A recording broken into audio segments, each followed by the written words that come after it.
Hey traders. Oh, welcome to the Friday pump stream. Yeah, I'm live early. I do have something going on this evening. Good stuff. I mean, it's not bad. Just kind of coincidence. So it was like warranted kind of going early for a couple reasons, mainly the price action, but something else. Hey, also, dang man, Stephen M literally waited till the stream started to join Patreon. Thank you, dude, for the support. Stephen M, yeah, hype in the chat. But yeah, man, like it was Bitcoin just being range bound inside a range just made it really tough to just know where maybe it was going. And I did the best I could when Bitcoin last night was retesting the supply line again. All I could do is pin patrons and let them know, like, hey, you're testing that supply line again. And lo and behold, and you know what's interesting, right? Like, wow, look at you talk about fake outs. Look how like you painted like a almost tweezer top like hammer reversal before breaking out. Right? It was almost like worst case price action that might get somebody to be like, oh, no way, man. It's rejecting it for the second time. Lower high, reversal. It's done. And then it did begin to sell off and actually went as low as 37,320, right? It looked like it was reversing. And then the fake out. Then the huge, glorious Jesus pump that has taken us to, we knew, like, once you break kind of the supply line, yeah, you have to worry about 39K. 39K was a joke, but what's not a joke is 40,665, because you go back all the way to last year, January of last year, and you can clearly see it's that daily candle high close, and then just above that's 42K. So nice and cool to see the 4-hour Bitcoin above the 200 moving average for the first time. My God. Since December 27th. So for the first time of 2022, Bitcoin's above its 4-hour 200 moving average. For the first time of 2022, Bitcoin has been overbought for sure. That's new. Something we were talking about is like, man, you just can't ever get above 60. Then now you're above 60. Now you're above 70. I mean, highest 4-hour RSI you've seen since December 23rd, just before you collapsed, I believe.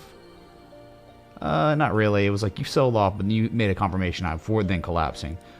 So yeah, I mean, like a lot of good developments going on. No argument for buyer exhaustion on the 4-hour. Great. So the tone has been set. You get a pullback. It's not going to be probably a massive pullback. Any kind of pullback, it might be to just come back to 39K to reset the oscillators, which I don't even think you need to reset them yet. I mean, you don't do anything for 5, 6, 8 hours, and you'll already be out of overbought territory. So good to see maybe some decent volume come in on the breakout, the way it looks anyway. And yeah, so it's great, a great start, awesome start. I think it was really tough to know after rejecting the supply line again and selling off and then making a lower low than the previous low. It was really tough to feel that great about it. And then you engulfed, right? It was the last 4-hour candle of the day yesterday. You bullishly engulfed. I mean, that was identified. Didn't know how it was going to really go. You caught follow through, obviously, right? What was more clear than Bitcoin, though, right? Where you felt a little bit better because there were actual reasons to feel better about it, right? What about like Ethereum that, sold off? Then we had that bullish engulfing candle that got you back inside the structure. And you started developing hidden bullish divergence, which implied a continuation upward. It was tough because it's like, hey, it's just going to do what Bitcoin does. Well, it looks like Bitcoin, without really knowing too much where it was going exactly, rallied in it. And it really helped Ethereum respect that TA that it was showing the hidden divergence. And so now, Ethereum, just like Bitcoin, critical areas. It's above 2,900. Awesome. But 3K is certainly psychological, but it's major support resistance. And look where you are. You haven't even touched the 200 moving average on the 4-hour yet. Very close.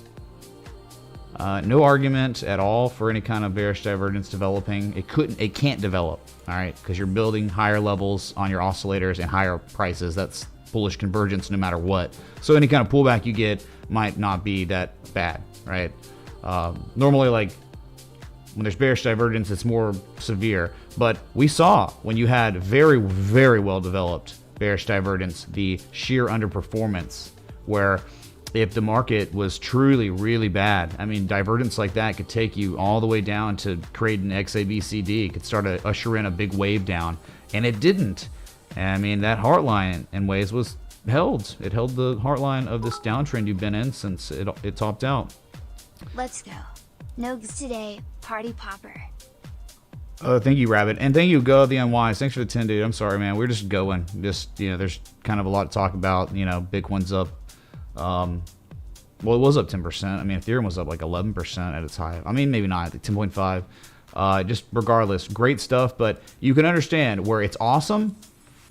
But you definitely, just by looking at this chart, can understand there's so much more work to be done, right? Because we'd even talked about, I don't know, maybe 4 or 5 days ago, the idea that, maybe you do rally and you test these levels, but then you have to deal with the idea of the W shape, the 886 or the 786, which you're at it, right? This is like a bearish Gartley pattern completion zone.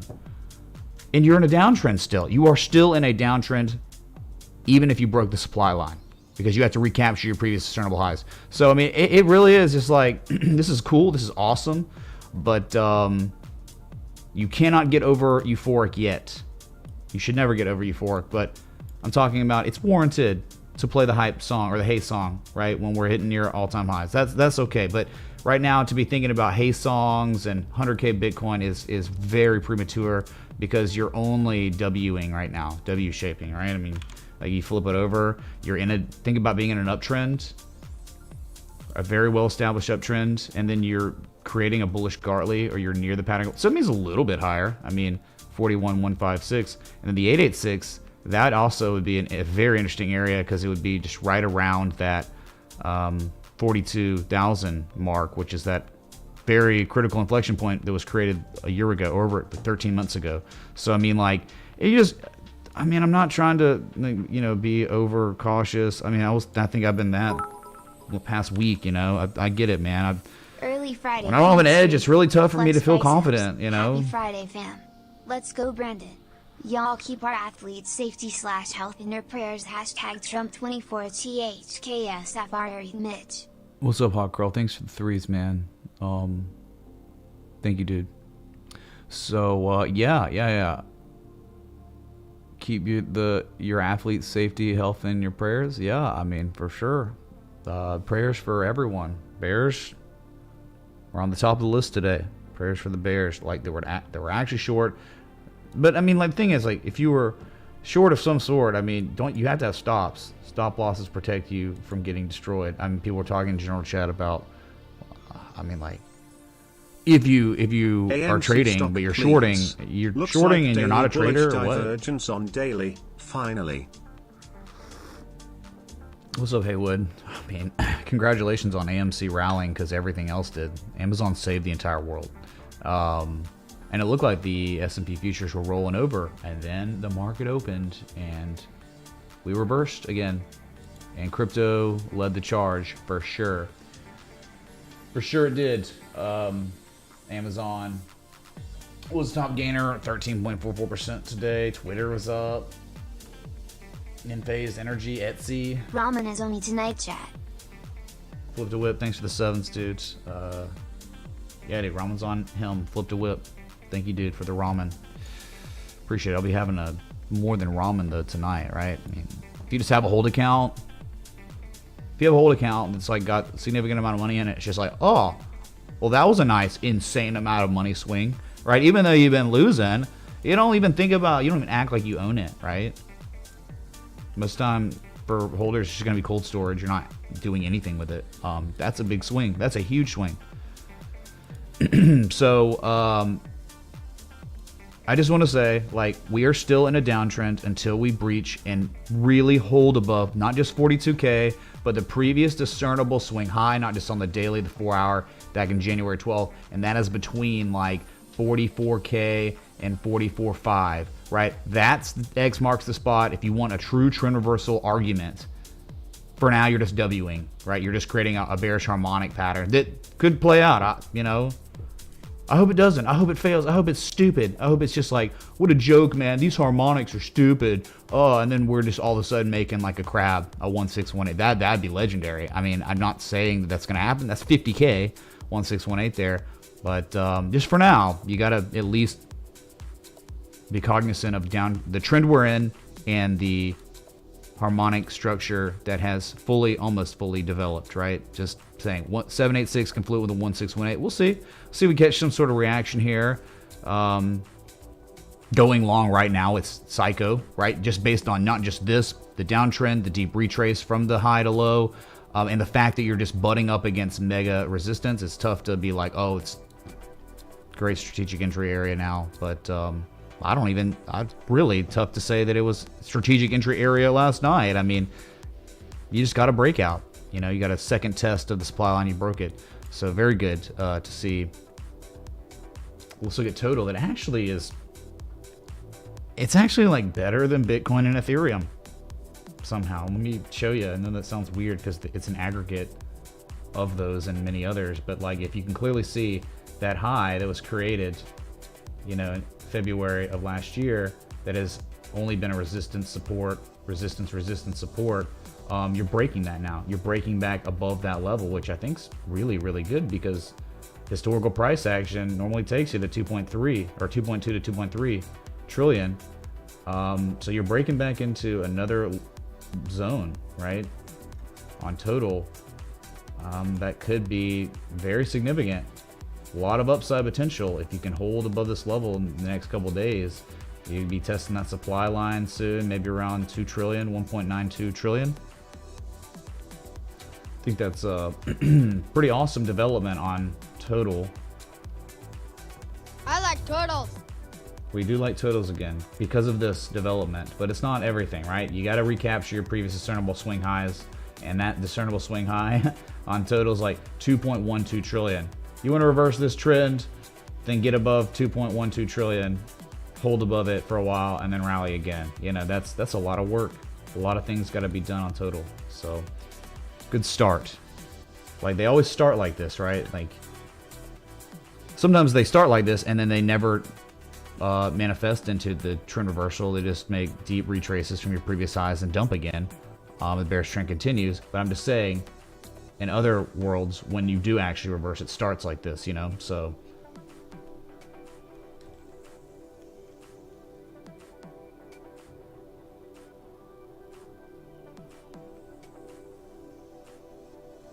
good Lord. 17 degrees in Dallas tonight. So weird, man. Oh, tornadoes in Texas. Blizzards and ice storms in Texas. Blizzards and ice storms in South Carolina all the way to New York. Tornadoes where I live. Tornadoes, dude. Literally yesterday. Wow. Gonna have snow? That would be like so nice if I got snow or something. Dang, Sol's barbecue. You ever had their wings, dude? Pretty good. Hex, yeah, well, look at Hex. Come on, Hex, man. It was sitting there, dude. It was ready. All you had to do was catch the bids.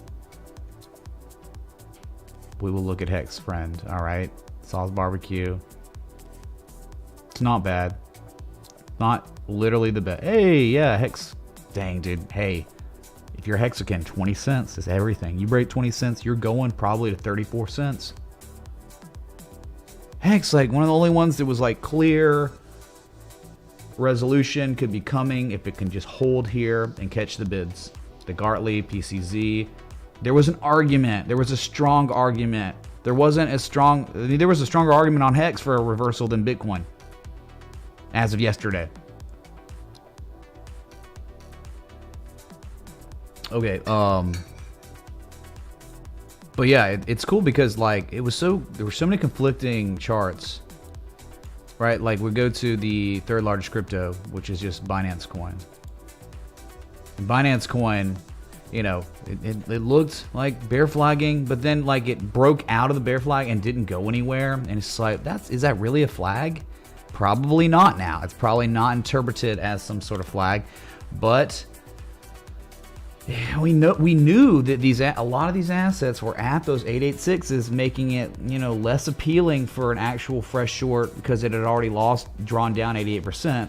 but at the same time, the price action was literally abysmal there. So just like, I feel like I've just been put in this very, very weird world where normally, you know, just in the past, we've had some really, really favorable price action at these PCZs, but this time around, it's been, I guess it's just been so much time has gone by after the dump and you just really barely gone anywhere. But yeah, you can clearly see that BNB is contained within a downtrend. There's a lot of room to run before it even tests the supply line again at 451, right? So, yep. 886 value received areas, but you like you've already like tested the top again, and that was like the argument for why like this time testing the same support is just not going to be as strong. And it still may turn out that way. It still may turn out that you caught some more bids here, you rally, you just make a abysmally lower high than $500 your previous high, and then you dump again, test it once more, and then it breaks down later.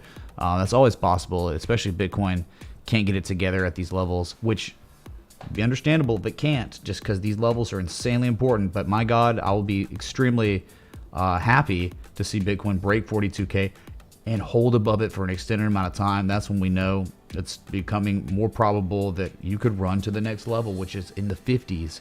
We're talking like you break hold 42K. I mean, we're talking for Bitcoin like major, like 57, 58K. I mean, 53K. 58K, but again, you can't say it's going there yet. You can't even say it's probable until Bitcoin breaches through 42K and back tests it. So, but if Bitcoin's doing that, then you know all these altcoins are going to rally too with it. Just like if Bitcoin reverses around here, all these altcoins are going to reverse too. So I would say that Bitcoin and Ethereum outperformed the living crap out of most coins today. I mean, you got some coins up only like 1%. How in the world is an asset only up not even 1% off today? That's weird. I mean, that's interesting. It's like, will they catch up, or are they just completely underperforming and it should be noted and don't long them? Because like, okay, for instance, if you're like a patron, you've been paying attention. Yeah, there've been like some short ideas, but there are also like some long ideas too on like the ones that are like after strategic entry, like they're like at those pattern completion zones like Tron and HBAR. DOT was another one that like it was just I mean, like it still looks like a bear flag, doesn't it? I mean, it really does. It's like perfect bear flag. That's why I'm so like not confused, but a little bit torn. Okay, we're talking about an asset that is in the midst of its correction, and this is the most recent event. I mean, the daily's crazy good because you can identify a couple major Japanese candlestick reversals.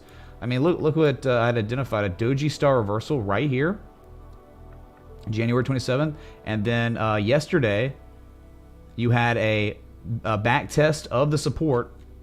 Right, the candle high closed, the first one back from January 17th. These are not a joke, man. This is like when I'm try to like, the first time these areas of congestion are created, that's how you mark them. You look left, as far left as you can, and then look how the price correlates to it afterwards, including right now. And so you like back tested that spring as support, and now you're catching a really strong candle, and you'll get your highest daily candle close in 2 hours since January 20th. So I mean, like, these are like strong potential reversal signals on the daily, but then again, like, and the upside potential could be great. I mean, like, God, you're 43 on the RSI, so you're out of bearish control zone. The upside potential we know is vast, because when you break $20, chat, 1940, the only thing you do is straight up, straight down, straight up, straight down, straight up, straight down, straight up, straight down, straight up, straight down. So you could go straight up again, and it wouldn't be weird. But it's just like when you go the 4 hour and you look at it, you're like, I mean, I guess now what's happening is it's maybe like getting, so extended. I know Bulkowski talks about when a flag just extends on for too long. It starts becoming like the argument starts becoming it's not a flag anymore, it's something else. And maybe that's happening here at these critical areas at the pattern completion zone of a bullish crab pattern, some sort. Right? You get what I'm saying? So it's just like bearish consolidation at pattern completion zones in a well-established downtrend doesn't make you just be excited. It's hard to be excited, even though we know it holds this area for real, and Bitcoin isn't bearish. You got 2650, 2750 your targets up there. That's up there. That's appreciation of value from literally where it is right now if it can sustain. And you get 30% upside on DOT if this level is really being tested as support again. It looks like it, right? It really does. There was hidden bullish divergence too, right there, just yesterday. Just like Ethereum developed the same type of hidden divergence. So just looking at an example of one that where it's like bullish argument, but then price action at the pattern completion zone and the trend's bearish. You understand how contradicting that is and how tough it makes it to really have that much confidence. But I get why it could rally very well here. Okay.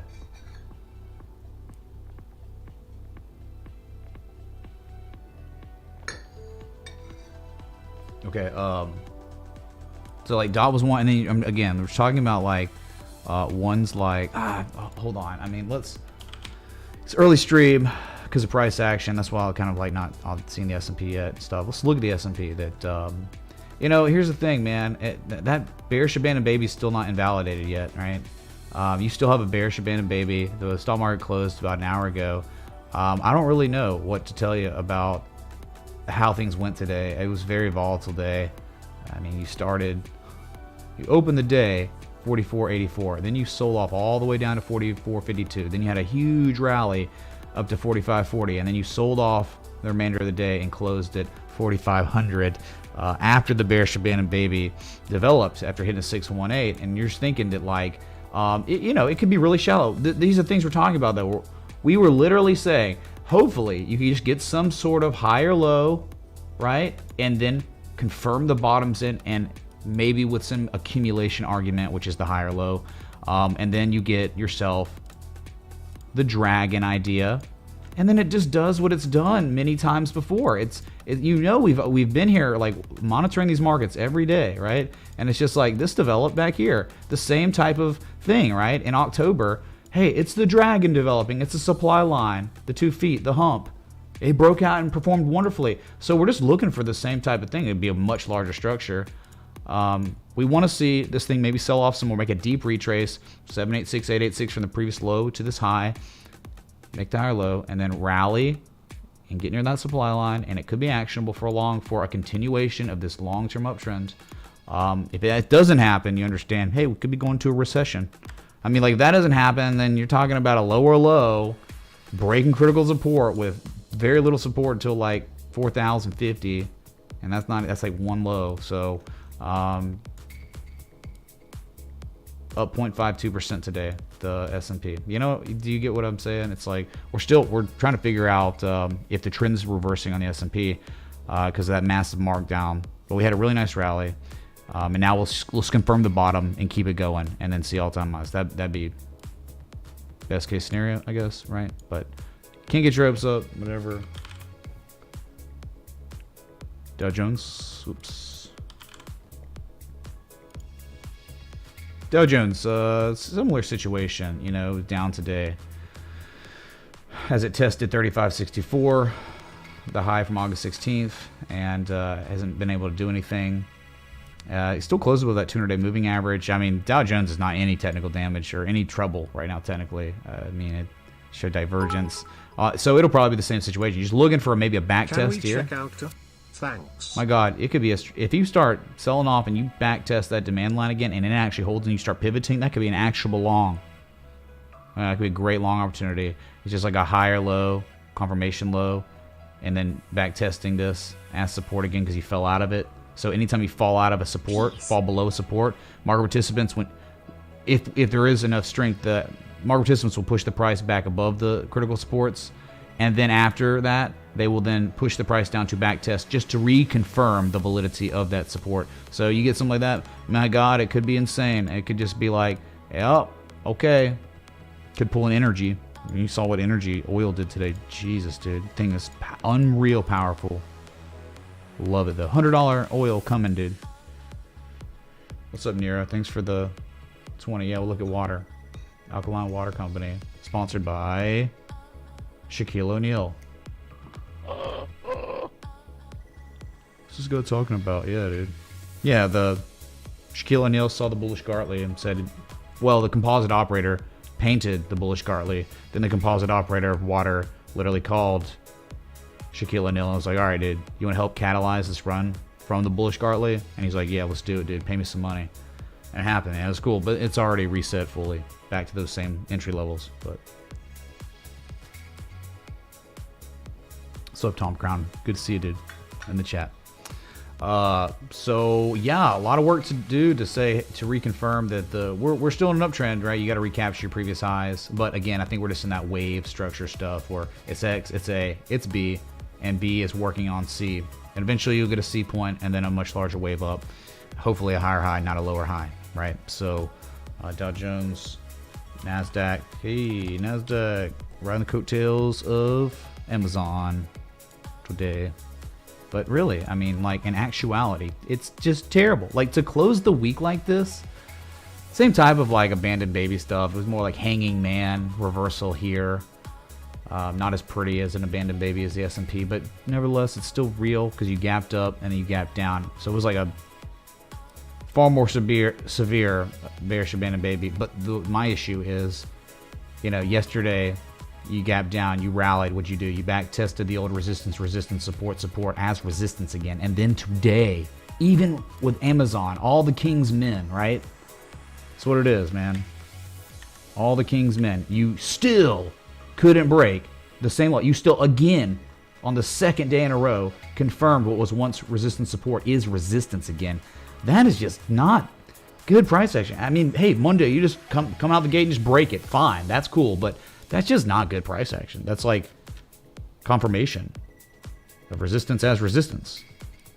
So more downside. All you can do is pray for a higher low or the same low as the previous low, so you can pivot and create the dragon. I mean, that's. I think we're on the X, the A. We've finished B, and we're working on B to C probably on the Nasdaq. Wherever. I mean, you could literally bottom out here and be. It's probably deep enough from the previous low to high. But I think maybe a little bit more downside, but then maybe. You then begin the next wave, you break the supply line, it's the dragon, and then you make the deep retraces, and that turns into some other bearish harmonic, right? Like it runs up 88% to 15.5, and then maybe that's another lower high, and then you roll over, right? I'm just thinking about something like this. Something like this. You know, hey, it goes to 886, 786, all right, then pivots, and then runs up, and then sees an 886, and then all of a sudden it's like, I mean, that's a valid argument, right? Induce a lot of buying, people think we're good, but in actuality, it only ends up making just another subtle lower high than the previous highs before it, and then the more downside, right?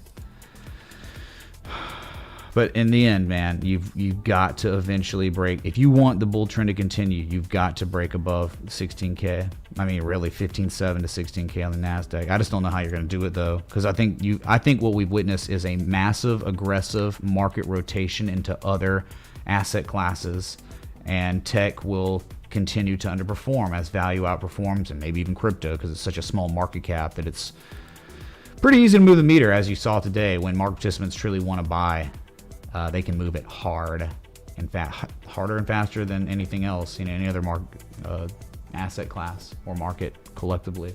So there's your Nasdaq, then your Russell 2000, which I can't imagine the Russell 2000 is doing anything great. No, it's still terrible. I mean, even though it was diverging reciprocal ABCD, it rallied, but again, you're starting to sell off already, and you could be going for a confirmation low at 1926 soon. I hope it holds. It's not much of a support. It's a joke support. It's a support from January 6th of last year. If you don't hold, you understand, like, there's nothing here. And you're just like, you're so weak right now, you can't even back test 2070, 2085. But I don't know. Someone's asking about AMC. Maybe AMC will reverse and take you to those levels just to test them, but you can't be bullish on this until you get above that level. And even when you're at that level, you still have to make higher highs than previous highs. That's like trend analysis, man. You gotta eventually make a higher high than 2275 if you actually want to say the trend is continuing upward. We're not majorly bearishly reversing the trend, which still seems like you might be. One thing I want to show you, let's just go to Qs. QQQ real quick. That is a little bit better shape than Nasdaq. It actually is, right? The Nasdaq held this area as support, right? This is tech. This is mega cap tech, Nasdaq 100 technology, right? You had a nice rally, and there's that kind of hanging man reversal. But look where it's holding. Unlike the Nasdaq, what was once a support is now a support again with confirmation 2 days in a row. Bullish harami type stuff to close the week. That's way better than Nasdaq. Like you're springing back, testing a spring of some sort. So again, you're just thinking about the W, or like the dragon potential W. I don't know, man. It's really nice. If you're above 352, that's stupidly good. That's solid. That's the best thing you could ask for right now. After such a nasty drawdown like that, to be ending the week like that is bodes very well from next week. I mean, right? If you just confirm what was once support is support again after falling below it, that's not a bearish thing. That's like inverse of what the Nasdaq's doing. Nasdaq on the weekly, because the week just closed. Look what it did. I mean, technically, where am I? Support resistances. I don't know. Maybe they're not visible. I mean, like, you see, like, there's next week. You better do it, man. You better get back above 14,171, right?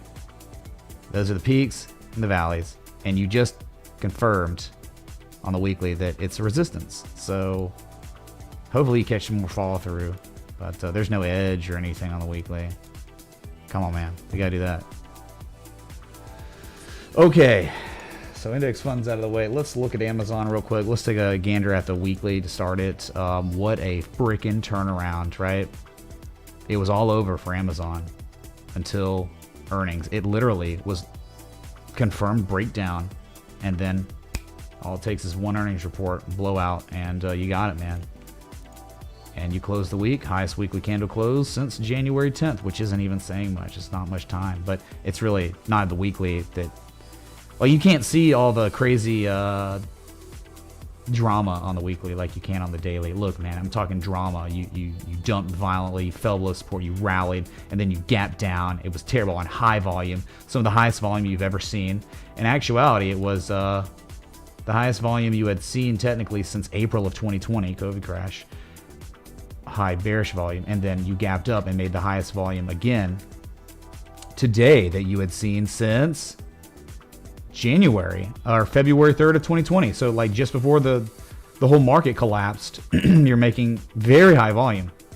Very, very high volume. Positive momentum has just begun to build, really. Like pretty much your first levels since late November. Very nice. I mean, I hope it's a breakaway gap, but there is a gap down here. You gapped down and you gapped up, so you didn't resolve any gap. There's an open freaking gap between 2787 and like 3000. I don't know how that'll play. It'd be legendary. I mean, beyond legendary. If like somehow Amazon bled out and we got some sort of spring back test, that would be like, okay, time to buy calls on Amazon. If we ever were given this luxury, chances are market's not going to give us what we would want, but we would covet this. We would covet a back test of an eventual back test of 2920. People be freaked out, but my God, to reconfirm that what was once support for over a year is support again would be the Jesus, man. All right, because if you did that, like, it would be real high probability you're seeing the top again. Just saying. It was talking about what you'd want to look for if you wanted to take a strategic long where it's lower risk, higher reward probability. Yeah, it's nice. Okay, so let's move on to gold, right? Shifting from crypto to equities to commodities. Gold had a decent close on the week. I mean, nothing to write home about, but it's gold. It's huge market cap. I mean, anything above 1800 to close the week's spectacular, man. Hidden bullish divergence continuing to develop. Let's go have the week close. Gotta look on the weekly. Nothing, like literally nothing. Bearish engulfing candle last week. Very, very flat. I mean, I don't think the oscillators are telling you anything on the weekly. Right? Because you're not making higher highs. You're not feeling bearish divergence. It's still like lower highs, but higher lows. So almost it's price contraction. But really, like on gold, like that right there is really interesting. Okay, chat? I mean, you talk about dragons. It's a dragon. It's a dragon the size of Smaug, right? Look what it's doing literally now, right? I know it's been choppy. Fake out in November, another like kind of fake out late December, fake out January 10th, and then you bearish engulfed. Oh no, look at the supply line was you were about to fall back in. And look, you did hold. You can see it clear as day on your screen, right? I mean, it did hold to close the week.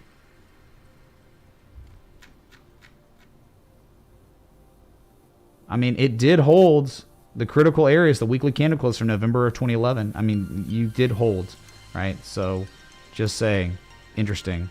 Who cares about XAU though? When we go to the derivative that is much better painted by the composite man right here, I just think it's, again, you can say it's not good to own golds because of fundamentals, but technicals, I don't know how it gets any better than this. You know, it doesn't. Like, after confirming the bottoms in, you're now showing classic accumulation over how much time? I mean, classic accumulation argument being presented for 180 days. Eventually, you will get a huge markup. It'll be crazy. But like, I can't believe gold did something like it did on May 18th of 2021 or January 3rd of 2021. I mean, it'll do something like that, and you just won't be able to believe it. But it's like, how can you not believe it when the composite operator himself has been quietly accumulating? And we can see the signature of all that accumulation, right? And then the beautiful back test, the old support as support again, not once, but twice. And the second test is showing a continuation, implied, upward.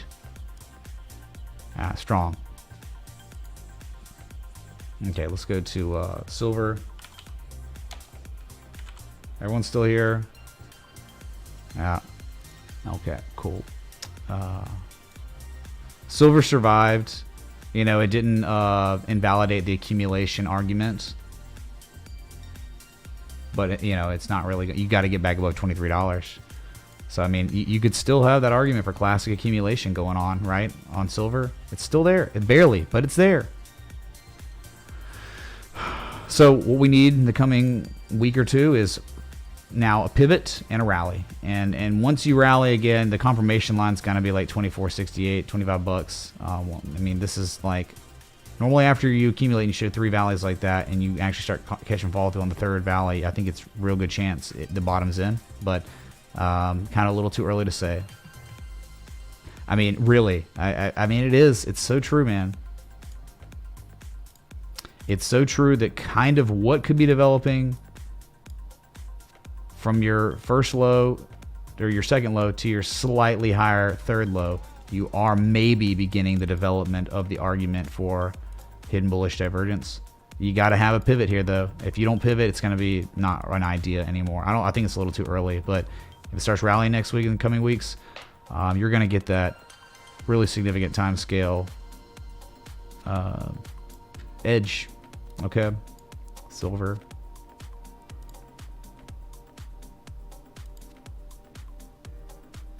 We looked at copper last night in Patreon chat, dude. Copper, I mean, like, it could be topping out, but it could also be reaccumulating like crazy. You can't say you're at like low risk strategic areas. You'd be paying high premium on copper, but let's be real. Like, what are you not paying high premium on now in 2022? Literally everything that exists on the planet, right, is like stupidly more expensive. It's like hyperinflation on too many assets, right? What's hyperinflation argument? Or like, what's the definition? It's like, if an asset or if something, commodity even, appreciates in value 50%, I'm talking about like the cost of it for the consumer. If it goes up 50% or more in a calendar year, that's hyperinflationary. Okay, well, we got coffee up over 100% year over year. So what does that mean? Is coffee not hyperinflationary? I mean, it meets the definition. I mean, it literally doubles the definition. It's like hyperinflation on some consumer goods. So, you know, you just got this going on with copper, but, you know, I like the higher lows here. I like how it's above the 200-day moving average. I like the trend, but it's just massive accumulation or massive price contraction since the buying climax May of last year. So, dang, man. Really, really pretty up here, isn't it? Could go either way, though. And then platinum's failed. It couldn't break out this week, could it? So, I mean, it could roll over here. This is such a critical area. It's where a breakout to insane continuation of the new trend occurs. You go to 1337 again, or this is exactly where you make a lower high and you roll over again. Maybe triple bottom at $900 or something. But what you'd be looking for in platinum, if it does roll over here, just look for a higher low anywhere You get that higher low anywhere and you start coming back to the supply line, I think it's a good chance you do that. You break out. Okay, so platinum is one to watch because of where it is and how poised and on the cusp of a colossal breakout. I mean, it's right there, dude. I mean, confluence with supply lines, horizontal lines. But a pullback before it breaks out could also happen too, just based on what just happened since January 21st. Silver Corp Metals Incorporated on the weekly, please. Start X at the COVID crash. Thanks, Brew. So Brew, thank you, dude. Yes, we will look at SVM, Silver Corp Metals Incorporated. Okay, all right. Okay, there's a couple more things, and then we'll get to the requests. All right, things you might want to know. I mean, if you care about traditional technical analysis, okay. So we look at live cattle futures.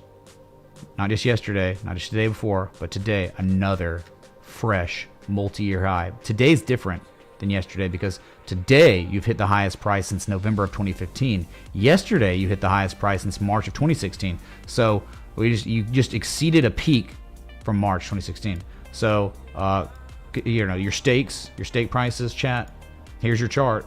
Why does it cost so much money to eat a steak now at a restaurant or to even buy one to cook myself? Because of this chart.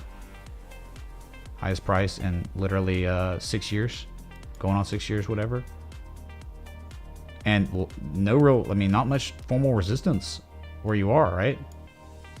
Consolidated for many, many years and you're breaking out. And you know probably where this is going. This is like a massive potential shark or cipher.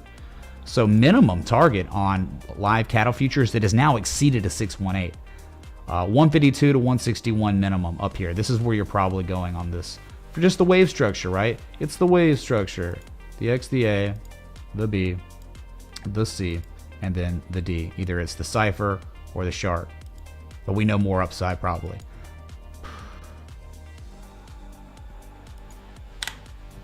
Okay, I just want to show you that.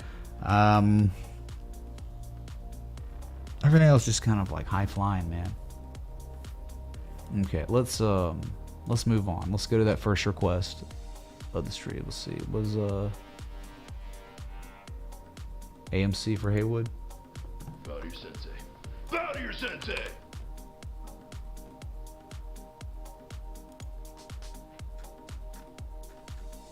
I mean, we're there still. I mean, my God, I'm telling you, like it can't. It's up 3.23%. You can't even tell if you're looking at the daily. But yeah, dude, we know. It's like, it's at a 78% major retrace from low to high. It's at the pattern completion zone of a bullish butterfly. It is nearing the apex of the falling wedge. The very, very real, undeniable daily falling wedge. We know, like, these are exactly where you catch resolution. Whether it's down or up, based on everything, right? You'd think maybe some relief, right? Some sort of pathetic lower high. It could rally, go to 25 bucks, make a substantially lower high than the previous high before it, around $30, $32, and then dump again. Like this is exactly where you could see a breakout to the upside, just because, come on, man, it's just been devastated. And you're just at these areas where a bounce could occur. Because it's not just the 786, there's a little bit of chop. A little bit of chop all around here. So yeah, dude, I mean, this deep in the wedge at this 1618. Yeah, there could still be still upside.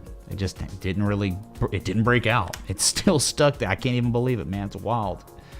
Okay, there's your AMC, dude. Daily bullish divergence on the MACD, and not the RSI. Positive momentum building, and that's good. You know, it should continue to build on a breakout soon, maybe next week. Dude, I'm telling you, I say something like that only when you're this deep into the apex. It's like you're out of room. Resolution's coming. It'll be here probably next week. Probably. Okay. There you go. Haywood, man. Thank you, dude. All right, Hex is next. Yeah, we caught some bids, whatever. Dude. We've been catching bids, the same amount of bids, January 30th and January 26th and January 25th. I mean, is it different this time? If it closes where it is right now, it will be the highest daily candle close Hex has seen since January 20th. That's good. And certainly the highest candle close since we've been consolidating here at the pattern completion zone. Tipping is to just a city in China. Is that a joint? Tipping's to just city in China? You mean tipping is just a city in China? Tipping is just to. Alkaline, are you sure? Does anyone get what he just said, really? If we took that at face value? So with Hex, man, this is it. This is the area where the reversal occurs. I mean, like, if the composite man wants to buy, this is where he buys. This is normally like, you know, you're above support, you're at the 786, it's a Gartley, a little deep Gartley. Regardless, I think you break 20 cents, 27.5 cents, and then 35 cents. You have two targets here. These are the two targets. Like if you were like, hey, I'm trade this, then 27.5 cents and 34 to 35 cents. That's it. All you gotta do is just break this one little high right there. Right? I'm trying to, right there, you know, from July 15th. Once that's broken, dude, bye. It'll be like, Hex is up 20% today. I can't believe it. It's like, you should be able to believe it. Right? Positive momentum still building on the daily after the bullish divergence. I mean, this is like, again, this is like one of the best. Well, it's like, was it one of the best looking charts? To me, it looked like one of the best looking charts in crypto. But it certainly hasn't performed like one of the best assets in crypto lately. So maybe that's coming again. If the TA is respected, 27.5 cents. Okay. Thank you again, Saw's Barbecue, man. Okay, water was next.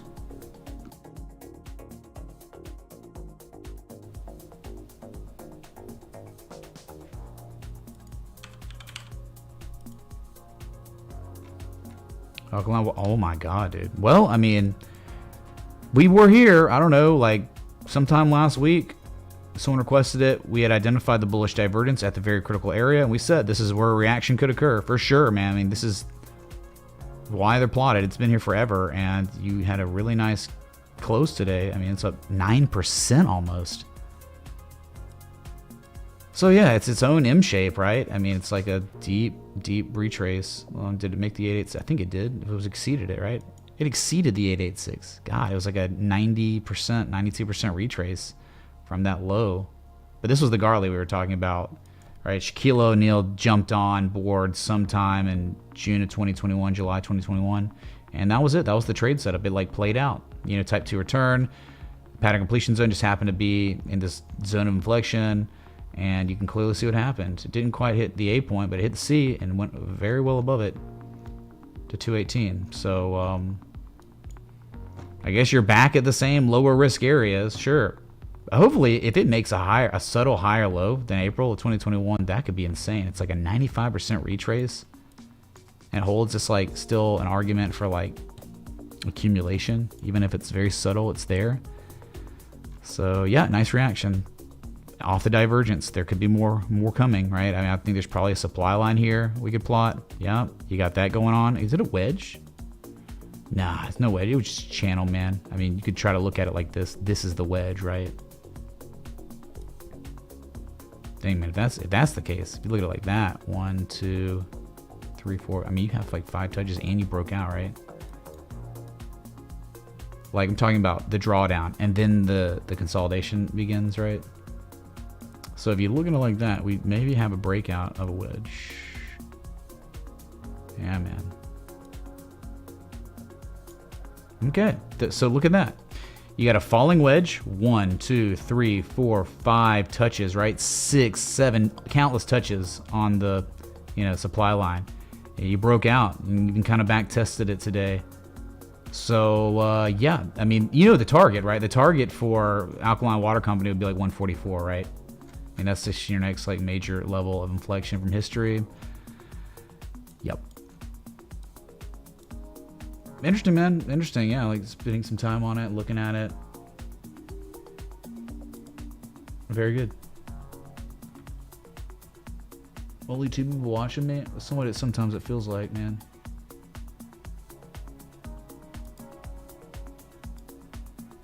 Oh, YouTube bugging out today.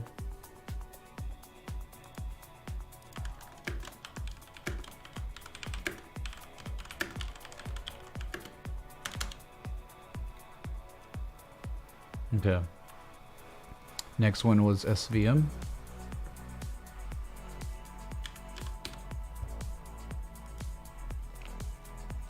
Well, I mean, you think more downside, right? I've been here before. I don't know when I was here, but right, full reset. I mean, lowest risk. I mean, right now, looking at it, there's no support here. Like, there is literally not really any area that makes too much sense for why it would reverse right here. Certainly a falling wedge. Like, you can tell, like, sometimes when you have the, look, you just do it like this, the supply line that you have not broken. And that low, that is a perfect textbook wedge, very near the apex. So if you know, I get it. It really is like, how does the 886 get tested when you have a falling wedge like that? Let me just get rid of it so you can see it real fast. You're on that downtrend too, very well established downtrend. But I'm just showing you that is 1, 2, 3, 4, 5, kind of 6 touches really. That's a very, very, very valid falling wedge pattern, and it is so close to that apex. My God, it's like a so good. There's like countless touches on this. Look at it, it's like AMC almost. It's like, I get it, there could be more downside, but at the same time, how do you, there's resolutions coming, dude. Resolution has to be coming on SVM based on this wedge. Wow. All right, flip that thing over, man. Dude, this is like short city. Yeah, again, it's just like, it's at the deep retrace though. Maybe it isn't the 886, but it's certainly a 786, right? You're touching that 786 the past few days. I would say diverging kind of on the daily. RSI, yeah, I mean, you've continued that divergence too. It's like extended out. Look at that. So much of it. I bet it's there maybe on the weekly. Certainly another crazy looking falling wedge. That resolution soon because of how close you are to the apex. Wow, nice one, Batson, dude. Is that what you were looking at? Very good, dude. We're at the Gartley right now. Oh, is it a 618? What? But what about this? Did you disregard that? Are you not anchoring for that? Because that didn't even make a 618, did it? He's saying he anchored like this. My God, dude. If you anchor like that, if you omit the psycho, maybe earnings, or yeah, it was earnings. If you omit the crazy volatile, straight up, straight down because of earnings, take out the noise, it is like a Gartley at its pattern completion zone with all the divergence near the apex of the wedge. That's crazy, man. Wow. Holy crap. Very, very good.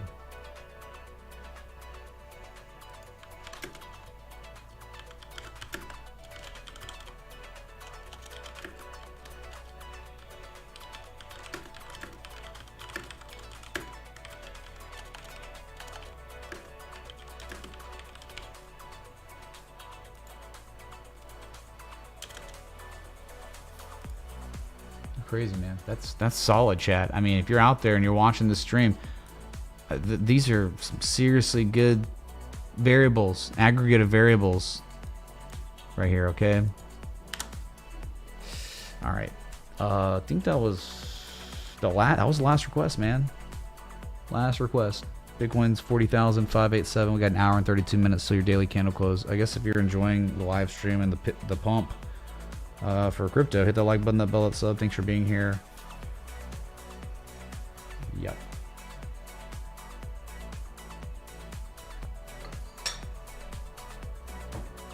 Okay.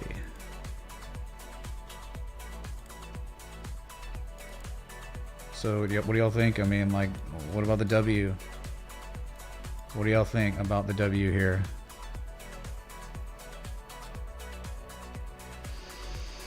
We're not in an uptrend yet because there are literal rules that have to be met before you can start saying that you're even flirting with a trend reversal. You did one. You took one step in the right direction, but that's just certainly not enough. You need to recapture the previous highs, and we're well below them for now. So I really hope it gets invalidated, dude. Me too.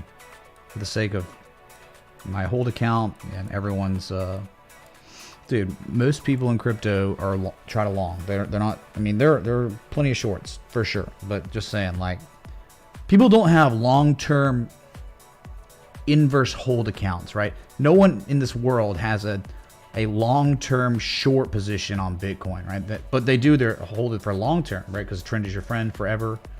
Yeah, so you get what I'm saying. That's why I talk about it like that. What would invalidate this? Breaking above 42K like it was a joke. That's it. That's all it has to do. You break above 42K like it was a joke, it's invalid. Because, I mean, like 786 could even 886, right? And you could still say it's a bat. Deep retrace. We have not had any kind of deep retrace like that before, though. Like, you understand in this downtrend, from your major previous highs to lows, it's always been pathetic. This time it's actually already a little different, right? Think about this. You know, you top out December 27th, then you draw down, and then you attempt your rally. What do? Pathetic. 38% retrace. That was it. A 382 was it. It's moderate. It's a moderate shallow retrace. That is terrible. Okay. Well, but before that, you know, from the previous markdown from November 30th to the December 4th crash, what'd you do? 55 to 57% retrace a couple times. That's reasonable. Still very, very moderate retrace. Not, I mean, that's Dow theory. Asset will recover 50% before rolling over again. That happened. Okay, but this time, right, from your previous high to low, from that high to the low, we are still, I mean, from this high up here, from January 13th to the low, this is like the deepest retrace we've had from our previous discernible swing highs to lows of the downtrend. So that's something notable. That's okay. That's cool. But if you want a 786, again, that's like right around 42K. All right. So, you know, anchoring, maybe it might be prudent to anchor from the top part. I think that makes sense, but I get it right there from the dump. But that would maybe be more prudent, and that could make a lot of sense where I think we're probably gonna go to 42K if we anchor like this. Seems like, why would we not just go test the 786 and the daily wick high from the first time in history right there, January 8th. What a day. So you got to breach this because the candle high close. I think you could. You see this level. Fulfills that real Gartley from the actual peak, how we would anchor, right? So far, even how it's only slightly, it's at a 65, 67% retrace from the previous high to low. That is still, by far, the deepest retrace we've seen of this entire downtrend. So that's nice. We got that going for us. All right. Better take that off the daily. Something else crazy, man. Like, look at this RSI. This is crazy. I mean, I had no idea it was going to do this. Like, I just figured, oh no, it's like even yesterday, it was falling below it. You had bearishly engulfed on the daily. It was falling. And then today, look, it broke out and even back tested the RSI trend line. And look at it now. It is at daily. I mean, Bitcoin's daily RSI is at its highest level since November 15th. Multi-month highs on the daily RSI. Nice, man.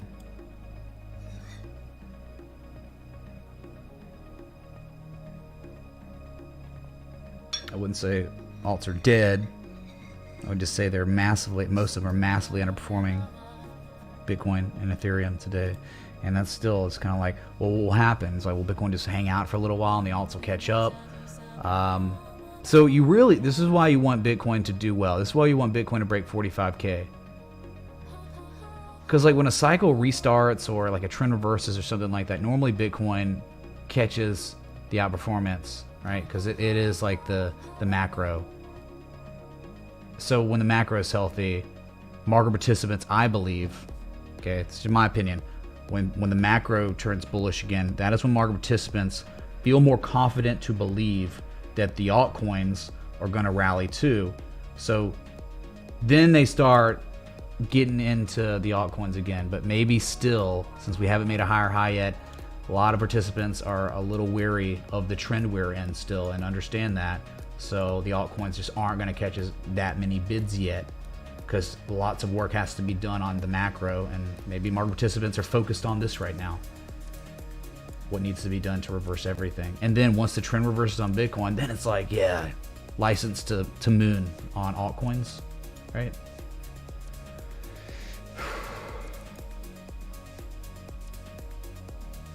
So again, went live early. because got some going on this evening, as well as there was some price action. Clearly, it didn't matter. You know, didn't matter. Okay.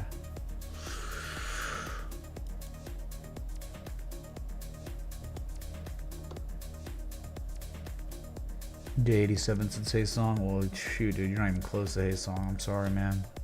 Okay. Yeah, so I forgot to go to Cardano and Sol, which we'll do right now. Dollar held. $1 held, chat. It's still alive. We knew like a Bitcoin rally, what a dollar would hold. But if Bitcoin rolled over, which it bearishly engulfed yesterday or 2 days ago, after failing to break the supply line, we knew it was going to roll over. So it's like, since Bitcoin held, Cardano held. That's it. And if it holds long enough, I mean, it could very well, like, could see 145 to 148 again, because we know below a dollar is death. Above a dollar is 145, 148, like always. So this time it's holding. It really is holding without an edge. I mean, maybe the RSI is showing some divergence, not in the place you'd really want to see it. Normally want to see divergence develop in oversold territory, but the MACD is not showing it. But you are showing your first level positive momentum since January 20th. So, I mean, if Bitcoin continues what its impulse started today, then I think Cardano could very well go to 145, 148 again, or at least the supply line, at least this nice respected supply line that could take you to 139, which is really close to up there. So, yeah, man, like, I think it was understandable short or long, as long as stops are set up. One could have been short and long, right? Literally, one could have been short and long at $1. Get stopped out of the short, and the long continues, and it rallies. And then it goes to 145, 148 eventually again, or 139. So, yeah, it just still doesn't look great, man. Like, what's your most recent discernible event on the daily on Cardano? The lowest low of the entire correction. That's not really bullish trend stuff, at least midterm. So, yep.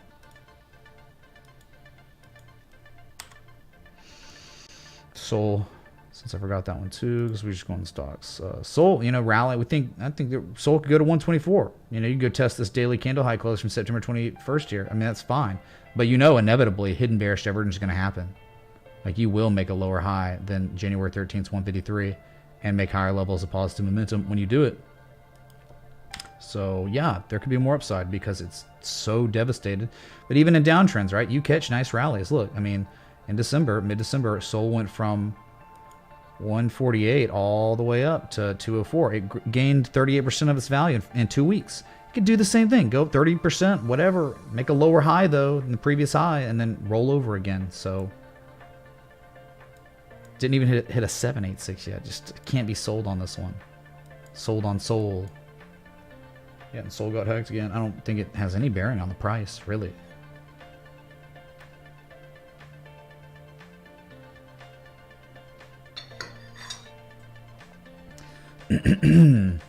Okay. So, I mean, it's like, looking over some charts today, I'm just like, look at Chainlink. I'm like, Chainlink is above some levels here. I mean, like, it really is. Anything above 1635, yeah, is okay. I mean, like, that's the area where major reversals have happened before. I hope it could happen here. I mean, what I do like about Link, let's see the weekly.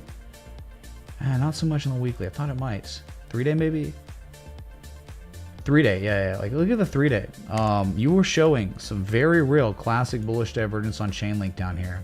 Now, if this level holds, it's all in Bitcoin, but if this level holds, it's the lower risk area of things, right? I do think, though, like, if Bitcoin can't hold and starts reversing and selling off again, Chainlink falls below this 1572 for very long, 872 to 736, eventually, right? I mean, what could be happening here? Really, what could be happening here is possibly a type 2 on the daily, right? Type 1, we don't know, but it started rallying really well. Remember that? I mean, that's great, but then it, like, the macro rolls over. It sucks. But now you can be talking about, like, type 2 at the PCC of this harmonic after screwing everyone out, like saying, hey, falling below the levels you need to fall below, and you got right back above them. So, I mean, like,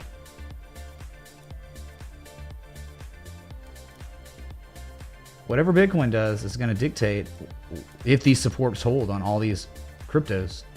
And you're at that level, even though it looks like the 4-hour daily bear flag, but you're bear flagging at these levels, but you're showing divergence maybe on the 3-day, which is pretty significant. And then on the daily, you are showing, I mean, like, argue with me here, from this low from December 5th to the next low, you always, this is what I'm talking about. Context, the RSI is really, like, I think you have such a better probability of the divergence on the RSI playing out when they're oversold, right? When you're in oversold territory, like the 3-day, you didn't have that.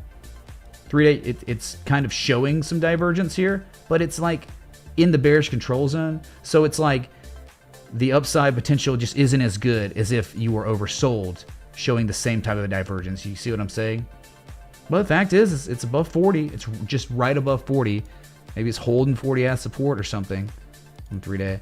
So, yeah, you could be going. This could be a type 2 on Link if Bitcoin allows it. If Bitcoin actually is going to reverse its trend here, right? But you know, you just go to 4-hour and it's like, I mean, like, I don't know, dude. It's like a huge, massive markdown, then just very nice bearish consolidation. You know, it looks terrible on the 4-hour. A lot of them do, but then at the same time, they're showing this terrible bearish consolidation at some pretty bullish areas, like deep 886s, 786s, 113s, right? I mean, that's why I'm having kind of trouble.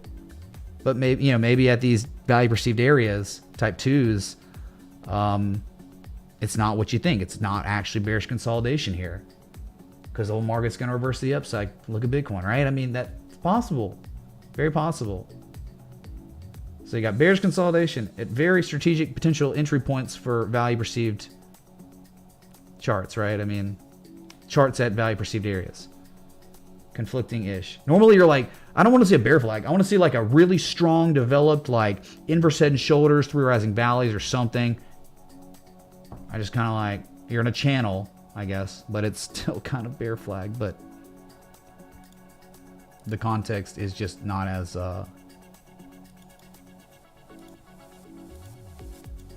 right? It's like, it's kind of decent context for bullishness.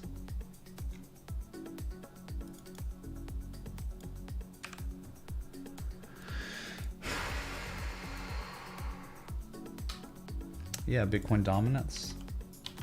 Bitcoin dominance has bottomed out for a 3rd time, and it's just been hanging out past couple weeks after a nice impulse up here. I think it eventually could go to 47, 48%. That might have to happen, right? Bitcoin dominance might have to, you know, really rally to these levels. That would make sense, right? We talked about market participants really want to know the macro is doing well. The macro is bullish first. And that's normally how all these market cycles, when things go bearish, Bitcoin's normally the first one to catch all the bids, to pump. It's the star of the show. And then later, Ethereum. And then the larger altcoins, and then the smaller altcoins, then the micro cap coins, right? It's like this. It's like every time almost, right? Every time. So Bitcoin's star of the show right now. If the trend's reversing, this will have to rally. It will continue to be the star of the show for a while based on this chart. And by the time it gets to 47 to 50% market cap dominance, that's when market participants feel confident that the whole macro trend is reversing. And then the money would start going into the altcoins. Then you might start reversing up here at 47, 50% market cap dominance, start reversing the downside as money starts flowing into altcoins, because again, people feel comfortable that the trend you're in crypto is beginning to be bullish, right?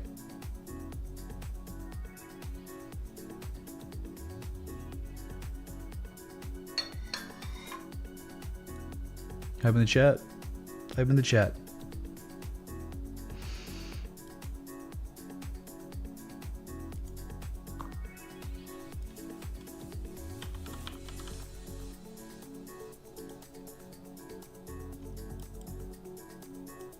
Yeah, well, I mean, Ethereum to Bitcoin, still in a nice uptrend, isn't it? This is a great trade setup. And I don't think it's over. I mean, like, I think eventually you could see 10 million sats. right? Nice correction, a 786, right? Just a nice little 786 from the previous low to high. Yep, 78% retrace. There was no edge when it reversed. I think it's only reacted. It may not, look, the thing is, it could just make a lower high than the previous high, right? Lower high than the previous high, and then sells off and makes a lower low than the previous low. Maybe sees an 886, while Bitcoin breaks 40K, 42K. It's the star of the show for now at the beginning of these trend reversals. And then you sell off again, deep retrace, and then it's like maybe you take a long. You could one it could be actionable for long at 886. Just like, I mean, this was a 786, but it was a cipher. You had the higher high. You don't have a higher high here. It would be more like a alternate bat. There is no, yeah, it would be an 886 no matter what here. PCZ if you're talking about harmonics and stuff. So, yeah, just rallying to maybe make a lower high. Probably gonna make a lower high here. But what you do, you come down, maybe you double bottom, maybe make a confirmation low down here before rallying again. Hey, that could be actionable.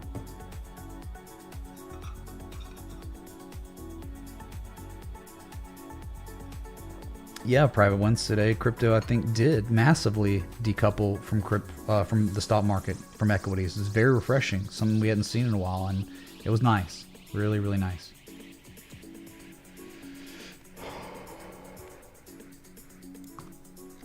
All right, chat. Total back above it.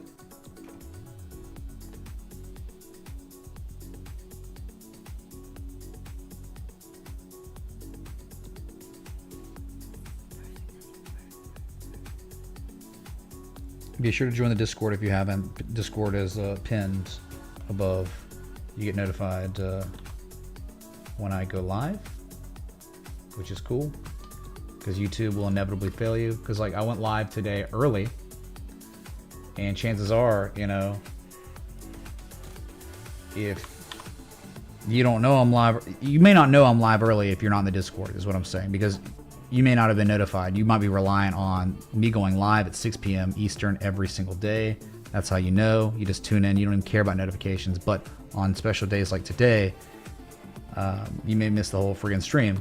And it's because YouTube didn't notify you. So there's a Discord where you will get notified for my stream.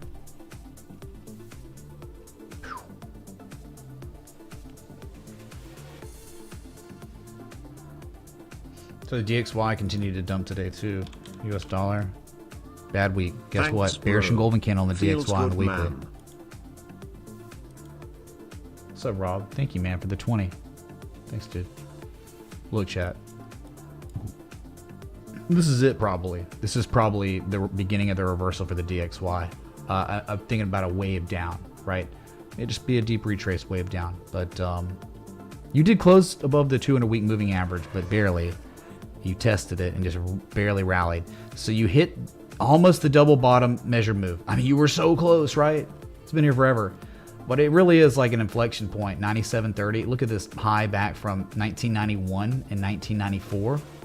You tested those levels also like 2016 and 2015 and 2018. You know, it's been a resistance. So this is a level where major reversals have occurred in the past. Very massive reversals, right? You go from 91.44 up to 97, and then after testing it straight down, I mean, you go to the abyss before rallying again. You test that same level and a massive reversal. So you could understand on the US dollar, if it goes down to like 91.53 here, it would only be repeating history. It wouldn't be something weird. It would be like, oh, just doing the same thing it's always ever done. Is when it rejects 97.30, it goes to normally 91.50 or lower. So the fact that right here on the weekly, there is like some weekly RSI bearish divergence, like immediately, wow, out the gate. That's a significant time scale at a resistance. 3 day.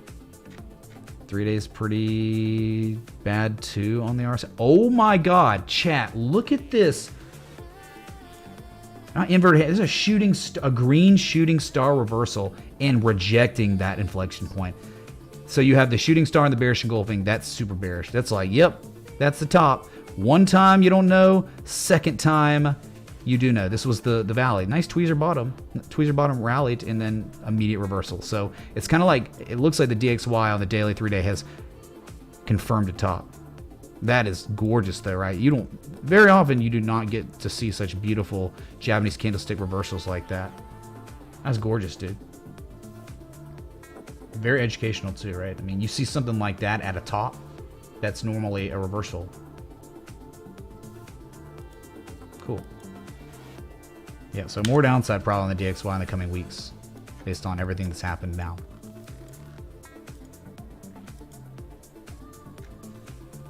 Yep, massive bearish divergence on the RSI. Not so much the MACD. The MACD was like, histogram was like class C bearish divergence, where you make a higher high but a double top on the histogram.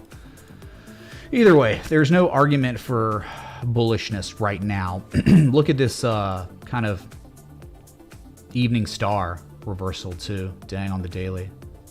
Right there is beautiful. That is so pretty. That's the follow through too, to confirm it. Wow. Been selling ever since. Okay. Well, excuse me. We've been live now for an hour and 20 minutes. 10 minutes until I'm supposed to go live. Should I open a beer or something? Start drinking. Friday, pump. Our hold accounts mooned. Things are good, man. Life's pretty, it's not bad.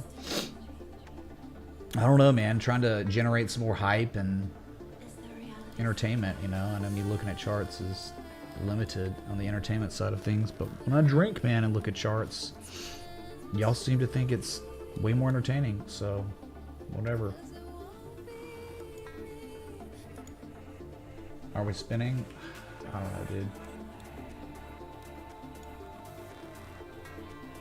I don't know. Should we? Should we spin? And the week's over, man. Week's over. We did it. We survived. Is it still like busted saying like I have one viewer? Let me check this.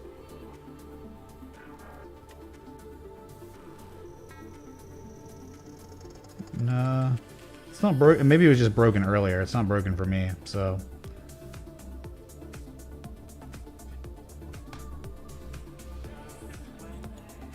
Crypto Super Bowl commercials, they'll be there, William. They will exist. They will do nothing to the price. But I remember vividly Spin. last year. SNX on the weekly.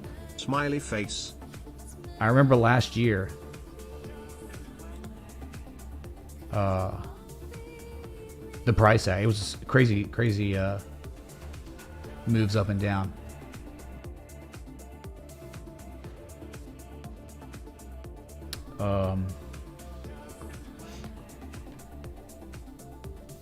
So, I mean, maybe type 2, whatever. You drink, dude. BK, thank you, man.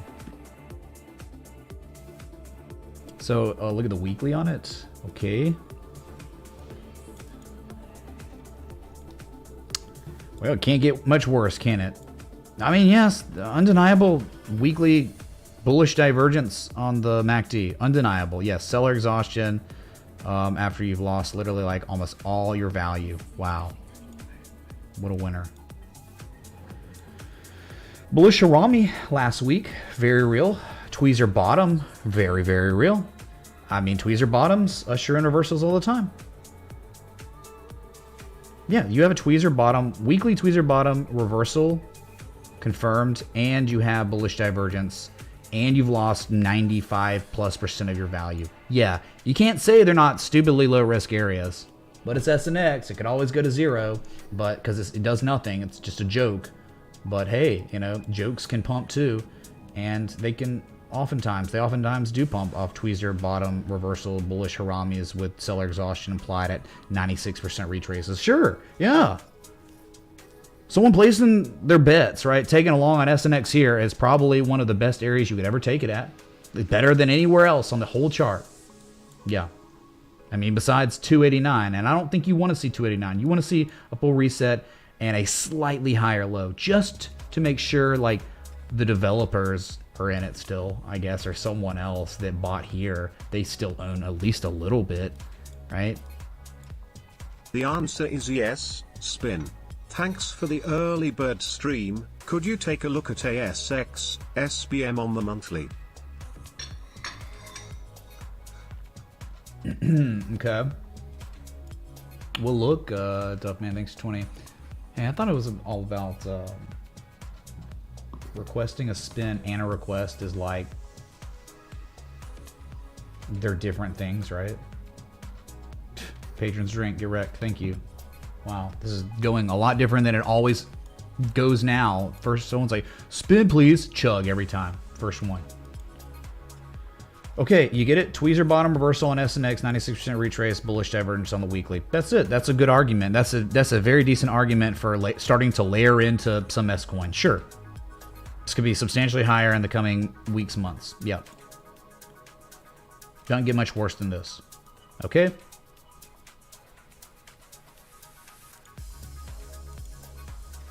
trying to think here, though. Did you have... No, it's a higher high.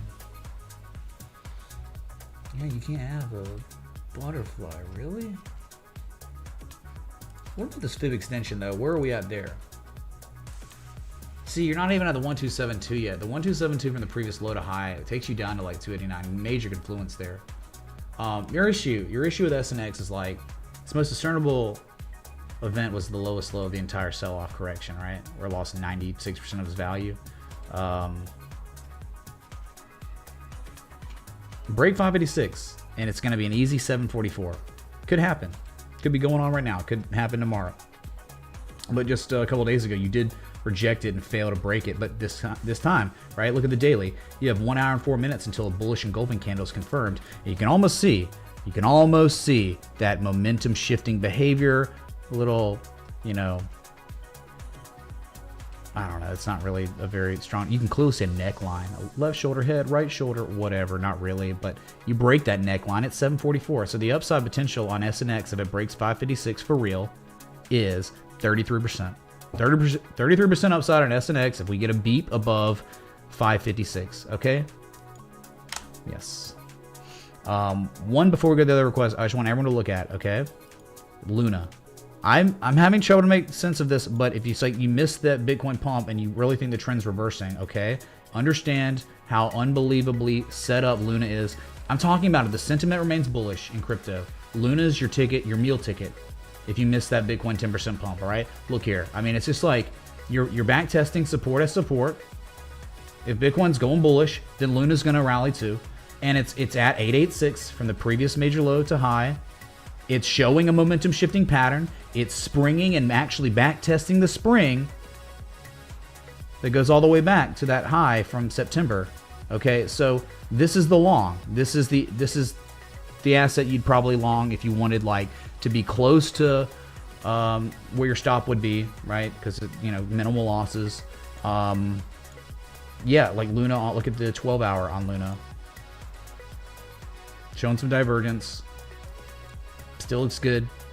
Once you break, if you break 54.83 though, chat, if you break 54.83, you are most likely going to 76.40. So if you break this resistance, the upside potential 39, let's just say 40% to round up because of the wick high too. Yeah, 78.41. So that's where Luna's going. 76.40 if you can break 54.83 and Bitcoin can keep its act together and doesn't make a 786 retrace 886 and then dumps.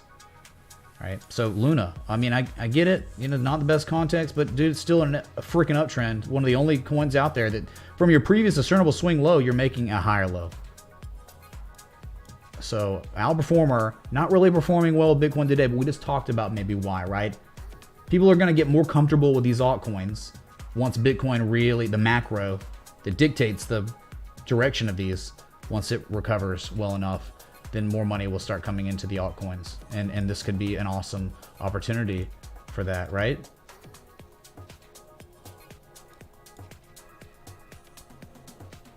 Either way, I mean, it's just like at the end of the day, we don't know if it's going to hold. We don't know if it's going to rally or whatever, but we can certainly say that it is close enough to a level of inflection where we could have a stop loss somewhere marginally below that and enter and let it ride and see if it plays out, right? You're willing to pay a little bit to see if it goes to appreciate in value 40%, right?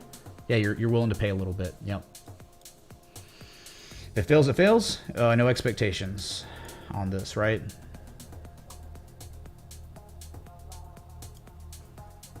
That was it, dude. That was literally it. So I guess I'll, oh, I've been working out every day all week.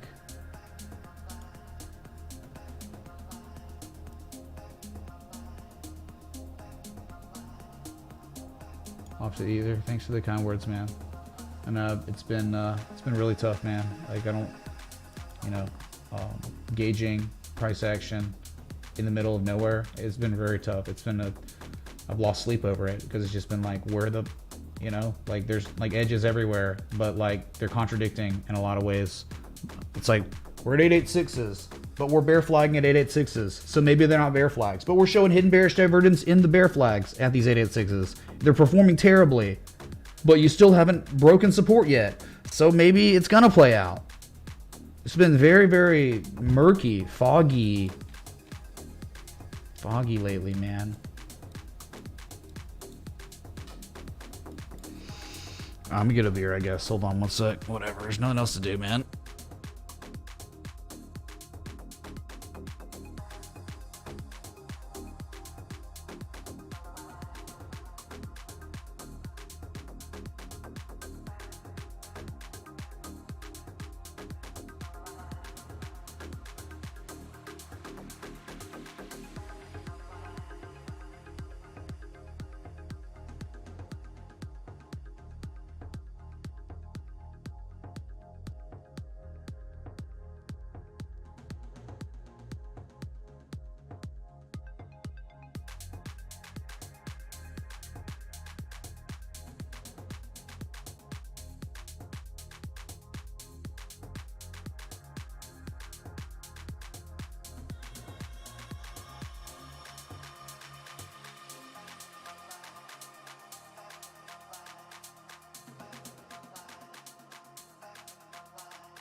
All right, sorry, dude. Can you hear me? We good? So this is the argument, man. I mean, it's like trade setup worthy stuff. Might as well post it, you know, at this point. Seriously. Hold on. I'm gonna do it real quick. Literally, like, why not? It's just so easy to size it up here, right? I mean, you could use Fibonacci for your targets. Just being like not crazy. I mean, at 382.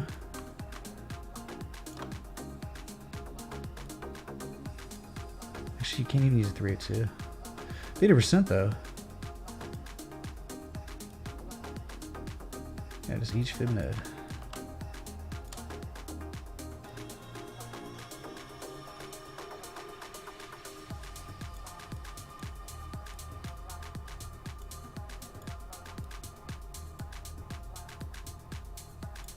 Hold on a sec. Just finishing this up, all right? Just saying, like, how one could try to size it up as strategic as possible on Luna. That's all I'm doing.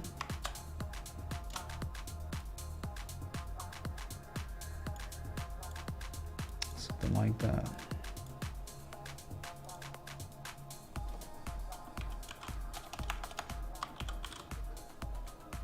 Almost done.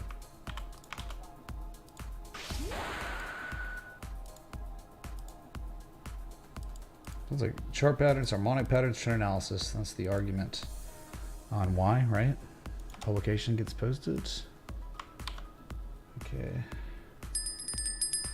Oops. Don't worry about the beep, man. Don't worry. Okay, sorry. Be back, man.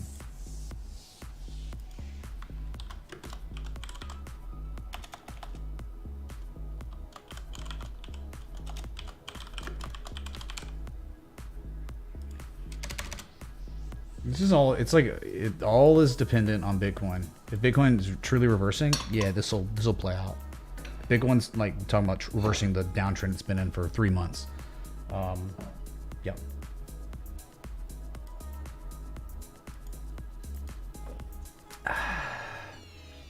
So this is Monday Night Brewing out of Atlanta. I didn't even notice it was in the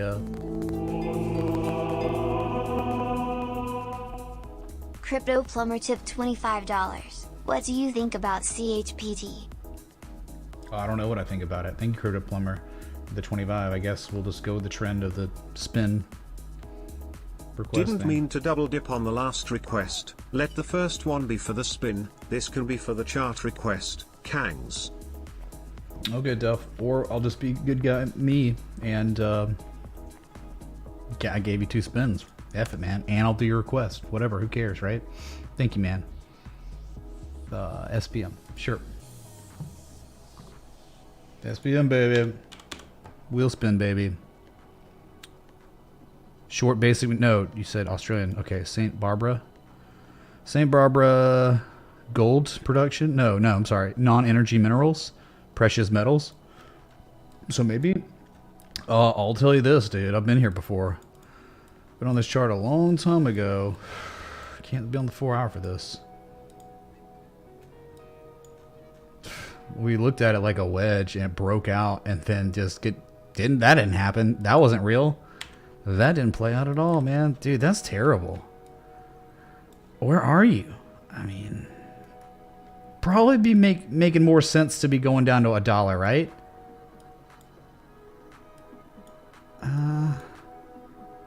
Yeah, you've broken through the peaks from 2002. Yeah, I don't think it makes much sense to do anything on this one, right? Yeah, dude, full reset much? Lower highs, lower lows? What is it about this that you like? Monthly?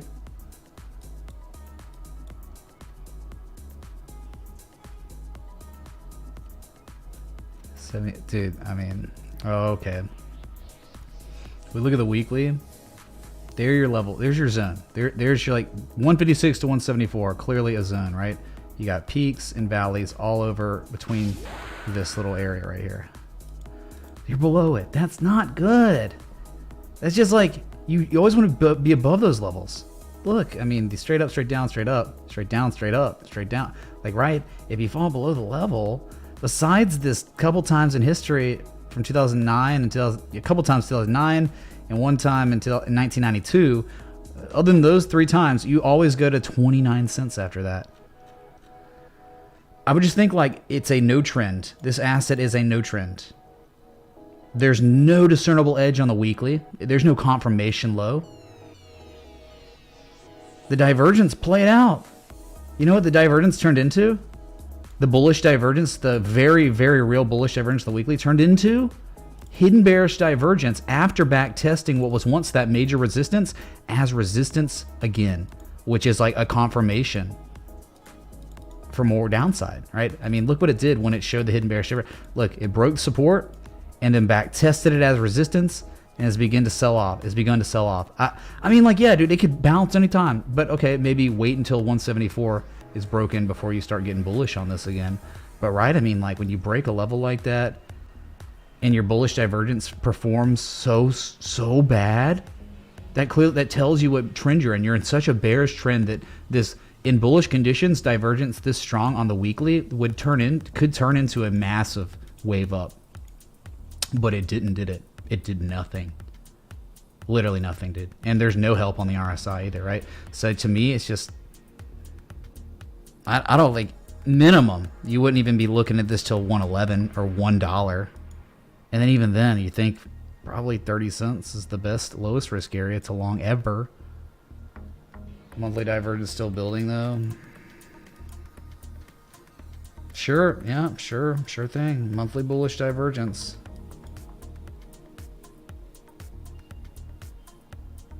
Yeah, sure, dude. Give it a shot, man, if you want to. Nice head and shoulders there. I mean, dude, maybe it plays out. Maybe you're like, it could take like 2 months, 3, 4 months, 5 months for the monthly bullish divergence to play out. 5 months, 6 months. So you're getting like $1. I mean, I see this one monthly candle close this right where you're at, but I would think $1 might be more prudent. But whatever, man. I'll just say, like, if it's a no range, if it's a no trend, here's your lowest point, here's your highest point. You're not at the lowest point. You're kind of in the middle. Kind of in the middle. So wouldn't there be better assets to look at if you wanted to trade precious metals than SPM? I think so, right? We just saw SVM today. SVM, which is silver. Falling wedge 786, bullish Gartley PCZ, divergence, all that. Pretty interesting. All right, we have less than 1 hour until your daily candle close. Bitcoin strong, man. Strong. We are in power hour now. Okay, the weekly candle will be closing on Sunday. Stocks weekly candle close today. RSI highest level of 2022. 4 hour and daily. Freaking fantastic, right?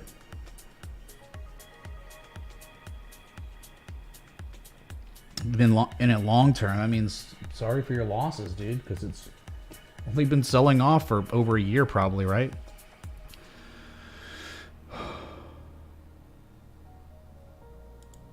Look at that 4 hour, and we can see. I mean, you would think, right, where we are, it's probably not going to stop. If we're anchoring with that high there, the way we would actually really anchor Fibonacci, I would think that 42K is going to get tested. Even though we know 40,600, it's where we are. This level has been here forever, right? On this chart, every stream, the same inflection point never changes. You're at it.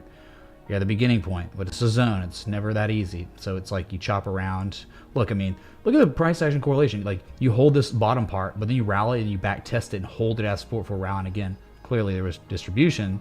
It was weak, but you can see that that's very real as an area. So, I mean, like, if you're going to fulfill the pattern completion zone of the bearish Gartley, well, in this situation, if it's a 50% there, then it would be an 886. It would be the bat that would take you exceeding the 42K. So your PCZ here would be a bearish bat at $43,100. Could see that too, man. It's still a lower high though than the previous high. You gotta, I'm telling you, trend reversal territory is 44 to 45K.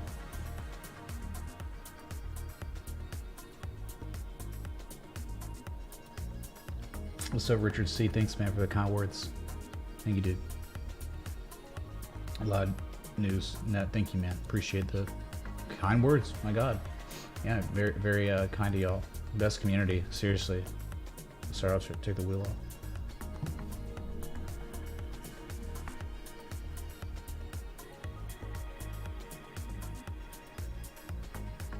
This is a good song.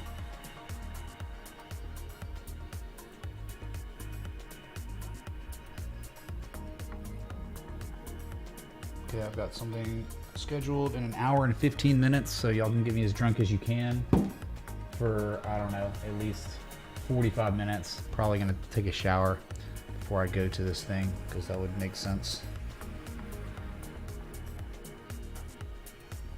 So I'm timing you. I'm gonna give you all as much time as I can. Yep. Confirmed. Confirmed.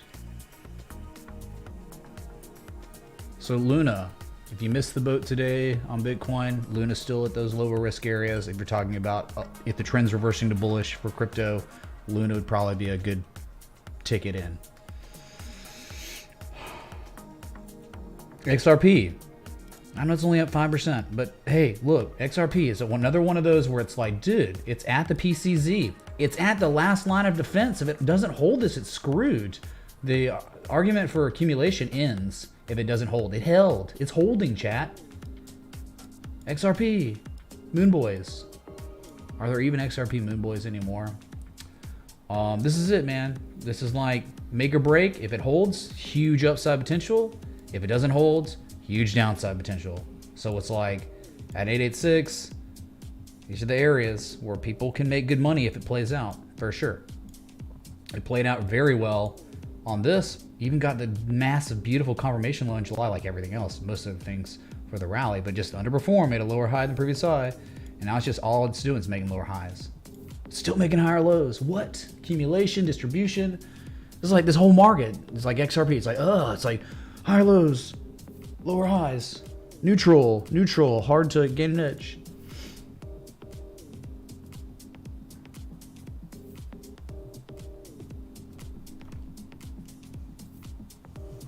Yeah, dude. If you want to support the stream, there's trade setups, education, all that. You can join the Patreon. I mean, I think joining the Patreon's the single best way to support what I do every day as a streamer, right? It's like almost a subscription or something, but it's like a voluntary subscription where it's like you can watch this for free every day, for sure. Hi, Mitch, but if you want to get back, all that join you the Patreon. Can you check WAC? And you get a lot out of it.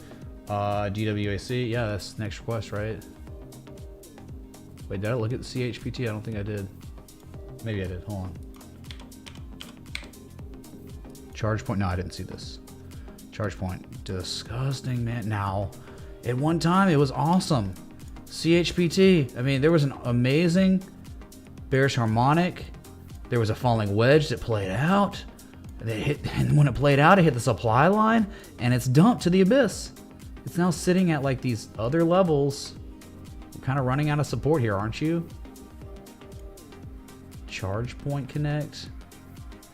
Use that wick. Dude, you can't say it's not at the lowest risk area of all time, probably. Good God. See, this is what I was thinking altcoins were going to do. Some of them did it. What I'm thinking about one's like, just, hey, they hit these levels and they play out in July on the altcoins. And they sell off and they get back to those levels. Maybe they play out again, lower highs. Like you can think about Cardano holding the dollar, rallying, and just making another lower high than the previous highs, and then reversing again and coming back to a dollar. And then this time, though, right, January this year, there was no more demand, right? The demand was completely, finally all absorbed at 1766, major mark down the next level. That's what you're thinking about the altcoins. Like if the trend remains as is and is still bearish, those altcoins, you know, that are getting off of these supports, they're surviving with their bear flags, right, at these supports. They will rally, they will underperform, make lower highs in the previous highs, sell off and test again. And on that next test, you could see things like that. That's why I'm like weary about all these alts rallying off these supports after they'd already done it in the summer. And just ended up making lower highs in previous highs. Anyway, so yeah, I mean, you're at an area where like certainly a reaction could occur. Doesn't get much lower risk than this, I guess, right? No edge, though. I mean, MACD kind of had it. Then hidden bearish divergence right after the classic bullish divergence. The 4 hours, go to daily.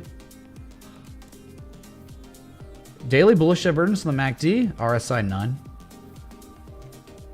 You know, if you don't hold this level, then probably going to 935. God, that's not much lower. So yeah, it's almost like you sprung and you're trying to back test the spring. I mean, the upside potential, if this 1288 holds, the upside potential, I mean, think about it. Like, look left. You know, it could, from where it is now, it could go up 32%. There could be 32% upside on CHPT if it's sprung and it's back tested the spring and it's holding it. Yep, you could rally up there and test that because, you know, straight up, straight down, straight up, straight down. So straight up again. Ah, I understand that. Yeah. So certainly at those areas, those critical areas. Does that make sense? Crypto plumber man. You know, I had an idea today. I was talking to some of my crypto people locally. We have like a text group or whatever. We just talk. We were talking about like my car and how I should lease for business, for tax purposes, or which way I should go about it. Because my new car will be here. I'll be picking up my new car in like 4 days. Finally. But someone was talking about, you know, I should tax write off my loafers using the elevator because I work from home and stuff. And that gave me an epiphany where I started thinking about penny loafers. But then it was like, and again, this is documented. So if anyone steals this idea, you know where it came from. Just think about it. You get penny loafers, but instead of pennies, you have cold storage on both shoes, and you have enough sats that equates to 1 penny. And then you have Satoshi loafers. Satoshi loafers, right? On your penny loafers. Be legendary. You walk around cold storage on both shoes. Anyone have some feedback on this crazy idea I came up with at lunchtime? And I'm not going to give up on it now.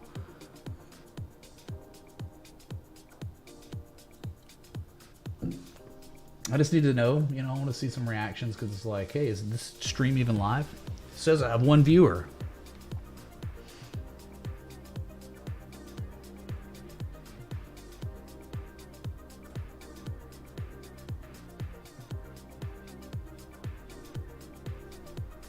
Sounds like they'd be cold. Ugh, good one, man, because cold storage. Satofers. Sounds like an interesting name. Satofers. I don't know, Satoshi loafers is good because it's like penny loafers. You didn't get it? You don't get it? I don't understand. Satoshi Lofamotos. It's not bad. No, I wish a CS. I couldn't get my hands on a CS MF. And I'm not sure. I mean, I could, but I'm not going to pay 50 grand over MSRP. 50 grand. Like there are 2 that are available. 190. I'm not paying 190 for a car, dude. I mean, stupid. It's not stupid. It's just, to me, it's not worth it. And that's okay. Like, it is worth it to other people, but it's not to me. I'm a market participant, right? Free market participant. You're too stupid. Do you know what a penny loafer is, Giant Panda? Like, penny loafers, there are shoes that have little slots where you put pennies in them. It's very posh. You know, it's like country club stuff. Penny loafers. Because if you don't know what a penny loafer is, you'd never get it. So we got to start there, I guess. Peloton rumor. A rumor that Amazon has approached Peloton for a deal. Yeah. And they're up big after hours, huh? No, if you don't know what a penny loafer is, why don't you just Google it, dude? Like, what do you want from me? Like, I can't help it. You don't know what that is. Just Google it. And then it'll be like, dang, man, that actually is a good idea. Because now I know what penny loafers are, right? If you want your life to be better, buy some penny loafers and wear them out and about.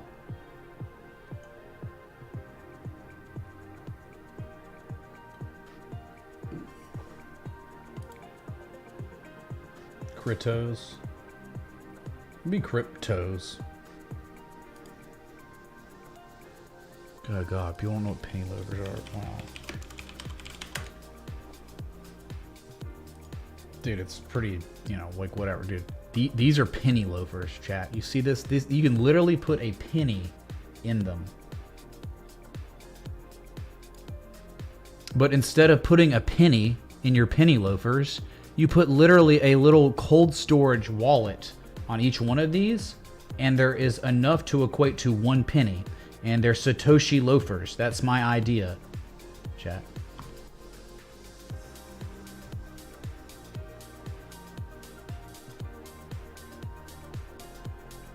Well, what are they called again? What are those wallets called that I'm trying to get Zeke to make them? If you make loafers part of your daily YouTube uniform, you probably can expense it. No, I mean, maybe, yeah. See, the thing for me is, like, I always ask for clothes and shoes for Christmas, so I never buy shoes because it's just, like, my default gift. Like, it's very easy to shop for me because I'm just like, I just want more. I want to add to my wardrobe, my shoes and my clothes. That's it. I used to be a kid and I'm like, I just wanted video games, all these things, and now I'm just like, just give me clothes. Just what? Give me nice, really nice clothes. That's all I want.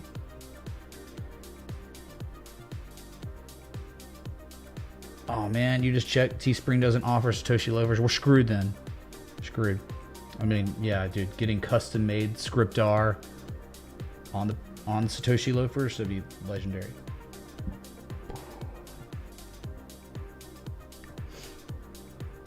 No, I do not own Dash.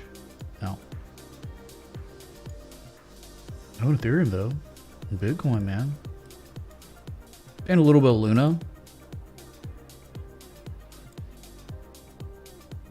Just remember, Luna back tested the spring and is above the 200-day moving average and is showing bullish divergence on the daily. And on the 4 hours showing that momentum shifting pattern. Like, yep, like that is the ticket. I mean, this is it, Chad. I mean, if you're going to take a chance on something, why not Luna? You know, oh man, but Bitcoin's up 10%. I missed it. It's like, you didn't miss crap on Luna. Luna's at the levels where there's 30 to 40% upside on this asset. If this literally holds out at the 886, dude, it's good, man. And this level's holding with all this divergence. Crazy upside potential on Luna. Just all depends on the true trend of the macro, which is we're figuring out right now. We're still working on it. Same with the S&P. We're trying to figure out what's happening with this trend. I think we're working on a dragon, another dragon that could turn out to be very good.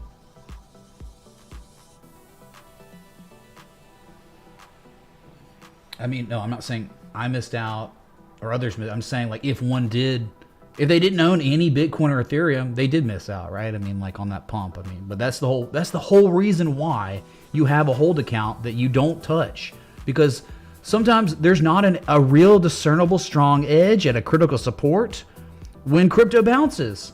You get that, right? Remember, everything that's taught here, everything we apply to even Bitcoin itself was all researched, all the development researched, or all the research developed in traditional markets, not in crypto. Okay, so it's just like sometimes the TA, there is no true TA and real strong valid reason why the reversal came literally today. It didn't even make too much sense. It wasn't even like there was much of an argument for the huge massive pump literally today. It was overdue, kind of. The 886 got hit. We knew where those areas where it was tough to be talking about fresh shorts just because you lost 88% of your value from the July lows or September lows. But things still looked very weak. Trash, pathetic price action until today on Bitcoin. Just 110% candle, right? So anyway.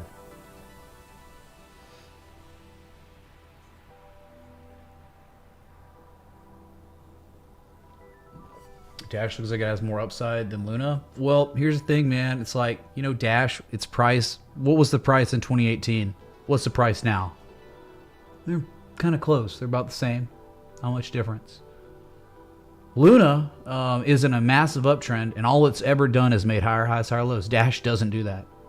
Even though Luna didn't exist during the bear market, but it doesn't matter. I'm saying right now, Luna's a better performer than Dash. One watching, hit the likes. Let's go, dudes. Let's go. Yeah, one watching. Can devs do something? Stupid dude.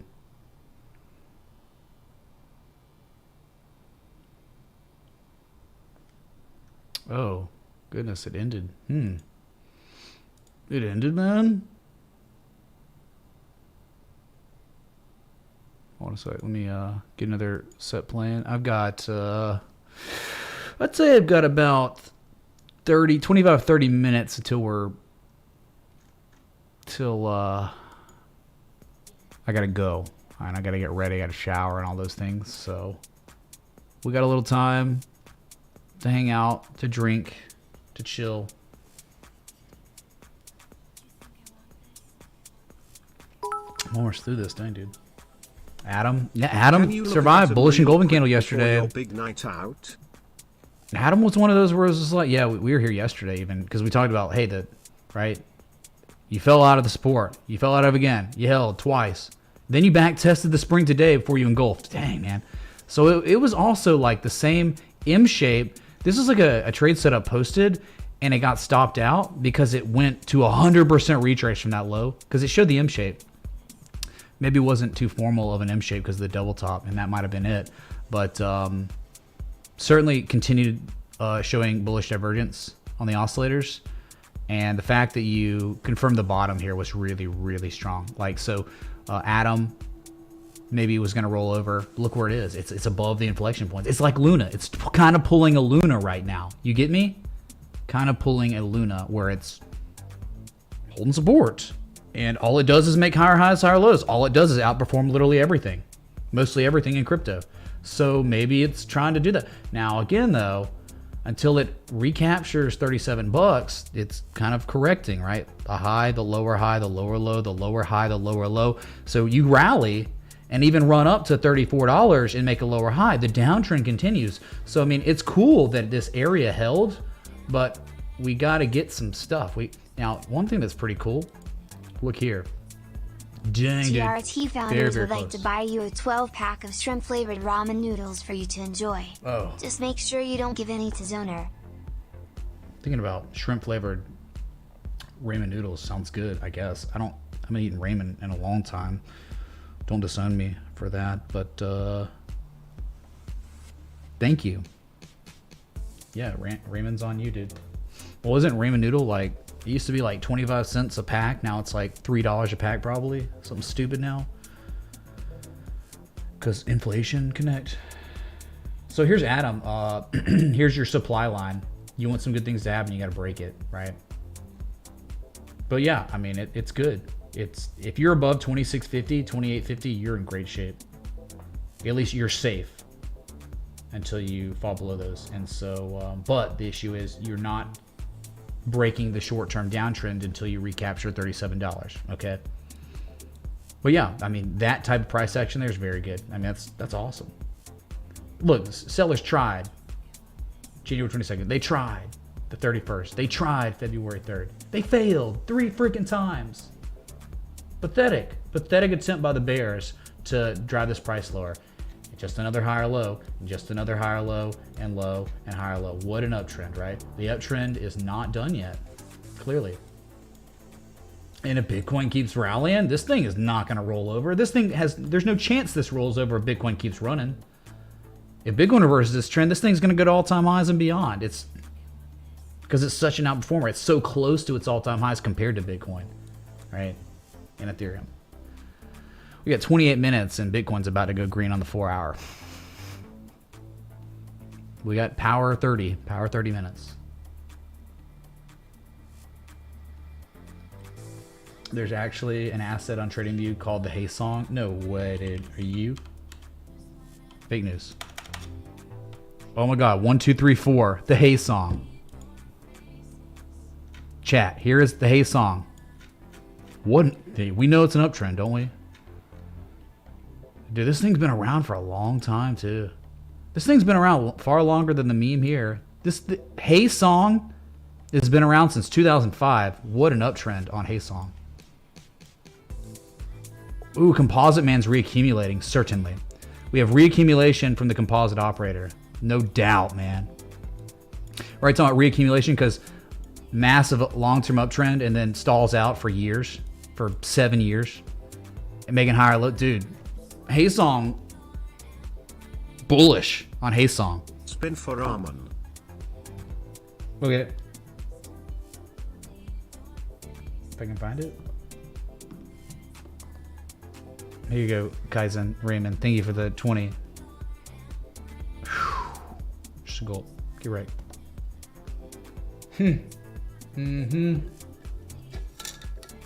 What's up, yes, sir? I mean, it's funny. The more I drink, the more interesting this evening's gonna be because it's like first chug behind us. Spin. Let's say I've like never met this person in person. It's gonna be hilarious, right? Choosed on 4 hours. And I don't really care. Like, I'm not like, oh man, I'm so excited to meet this person. Oh yeah, it's gonna be, I can't wait, man. I'm gonna be so formal. Let's go to this crazy place. It's not. It's nothing like that. It's very nonchalant. Mods drink, get devastated. That was that one, and then there was the other.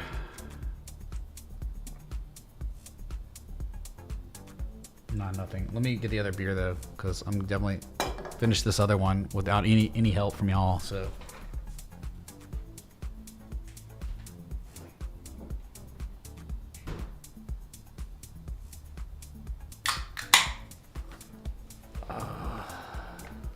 wouldn't call it a date, man. I'd just call it a get together with someone I've never met that wanted to meet. Etc. Plaza. Yeah, I don't break out the Satoshi loafers for anyone. Yeah, that's right, dude. ETC, dude, let's go to Ethereum Classic. There was this like long extended bear flag, but it's not a bear flag because it's too long extended. Yeah, that's ETC. Yeah, not a bear flag. Even though it looks like a bear flag, God, it's like, it's not a bear flag. This is not a bear flag. When you're this large of a flag, no way, dude. No way. Not a flag. But still in an upsloping channel, I guess.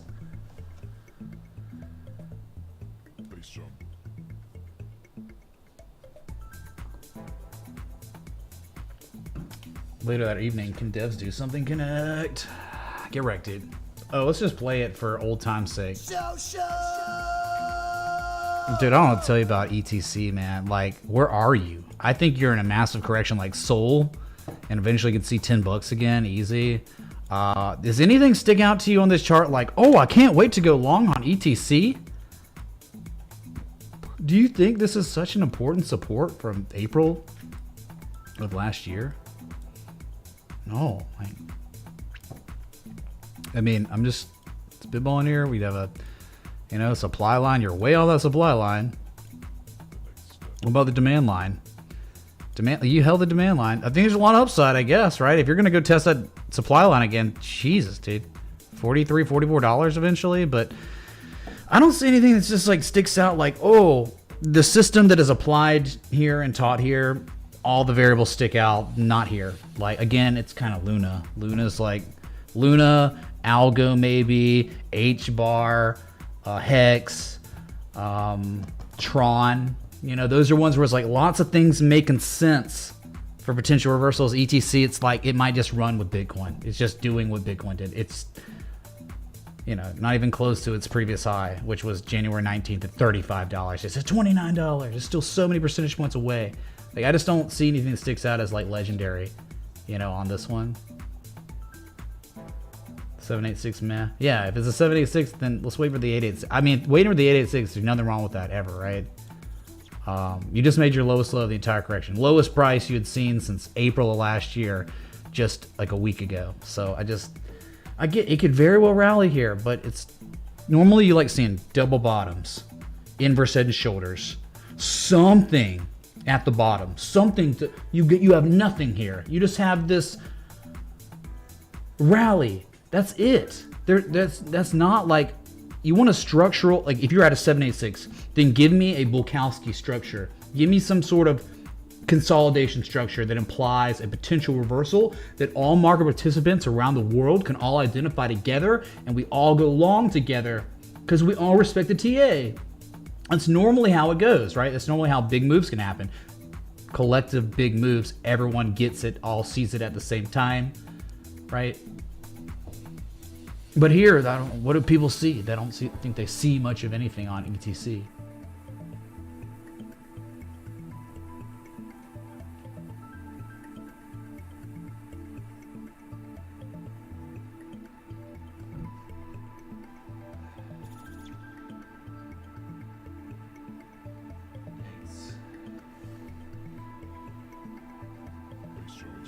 All right, it's all about just like the argument, and assets all the time without an argument, chat. You got to understand this. No misconceptions. Assets that do not provide a valid argument based on what's taught here, they can bounce violently. They can go insane. But normally that's just the coin flipped and went that way. Like Bitcoin in between 40K, 30K, it's kind of like if you're bouncing at 33K and you're floating along in between 30, 40K, you flip your coin, it goes to 40K. You flip your coin, it goes to 30K, right? I mean, it's just, there doesn't always have to be an edge. And there sometimes always isn't an edge, right? So I'm just saying. Well, dude, I mean, just whatever. I think you get it, what I'm saying. Bitcoin's green right now, 40,770.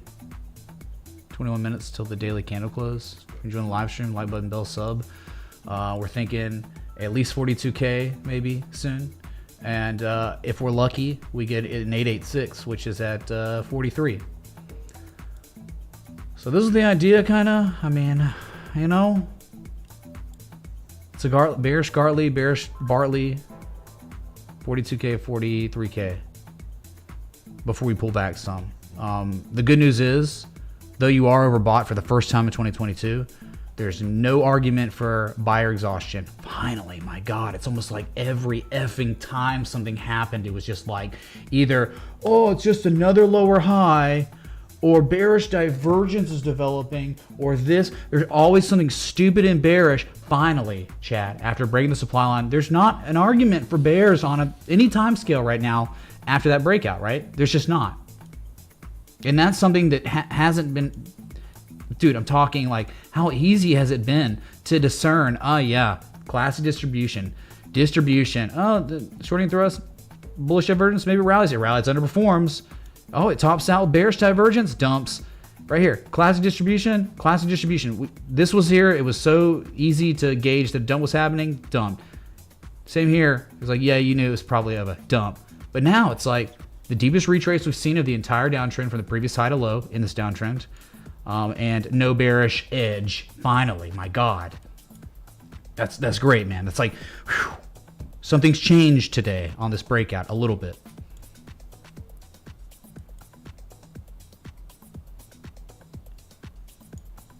Triple Alex, you were in NFT land. Man, I hope you made some money, dude. I don't know. That's a wild world. That's like hyper S coin stuff. That's like each NFT is its own Super Saiyan unbelievable S coin, right? With no liquidity. Like what it's 3. It's like this liquidity has 10 and you're trading that.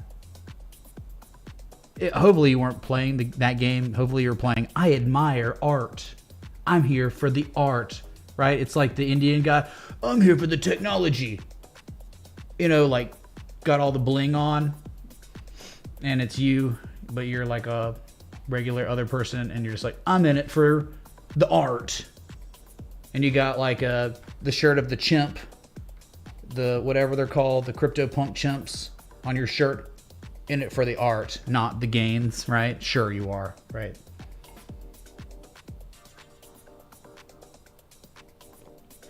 Dude, it's not a blind date. It's just I'm hanging out with this person that I met that wants to meet. That's it. It's like I expect nothing. Like it's not gonna turn into anything. It's just like we're trying. I think I got nothing else to do on Friday. Might as well just do that. Okay, I'll do that. Whatever. No skin off me, no matter what. I don't care how it goes at all. Just normally what I'll do though. I mean, like, you know, this is not a rare thing. I just never talk about it. So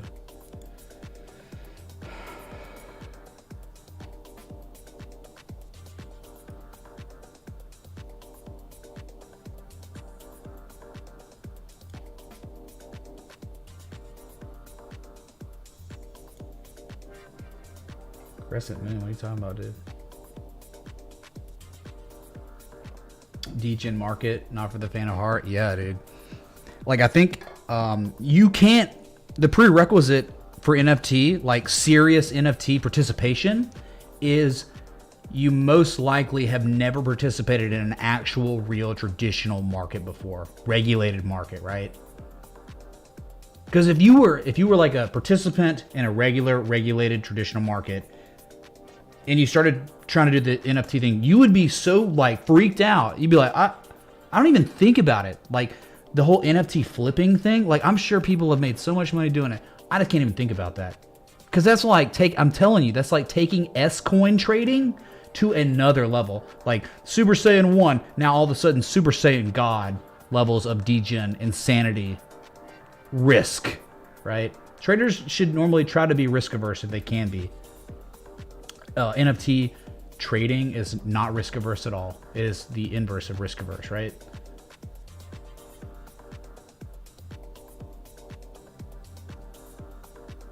Yeah, no, maybe. So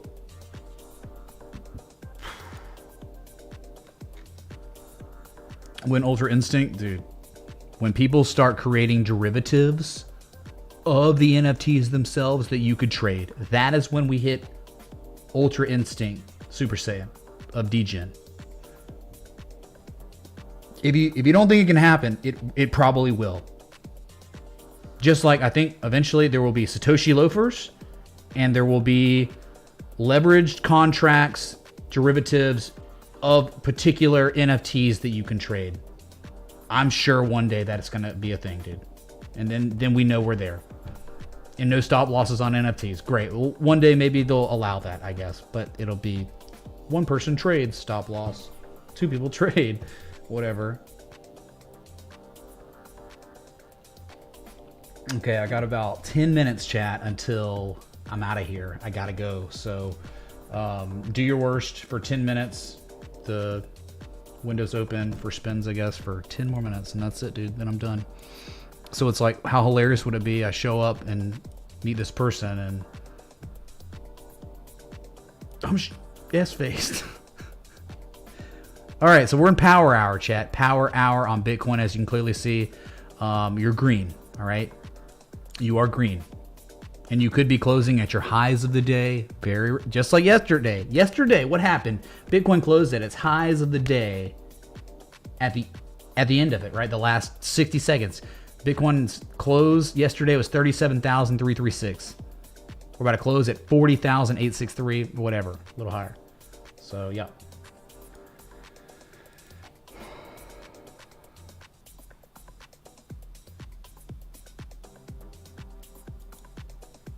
Power hour soon. I don't know, dude. I don't care. Like, it's not even like, I don't give a crap what happens. Like, I don't even, person doesn't even know what I do.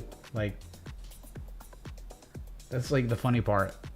Normally, when I'm meeting people, they know, they kind of have a glimpse of what I do, but like, it's a different world when. So what do you do? Not even had that conversation yet, dude.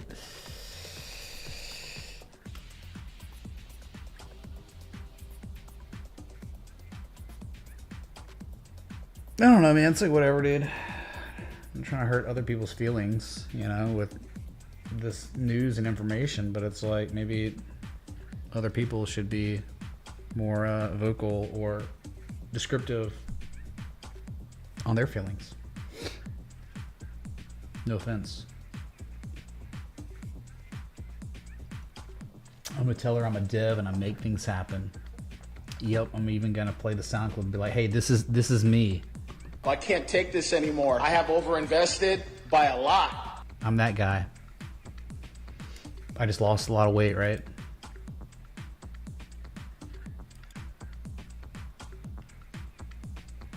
Can we do a VeChain doing things? Sure, dude, because VeChain's doing things. Yeah, it looked like a triple top.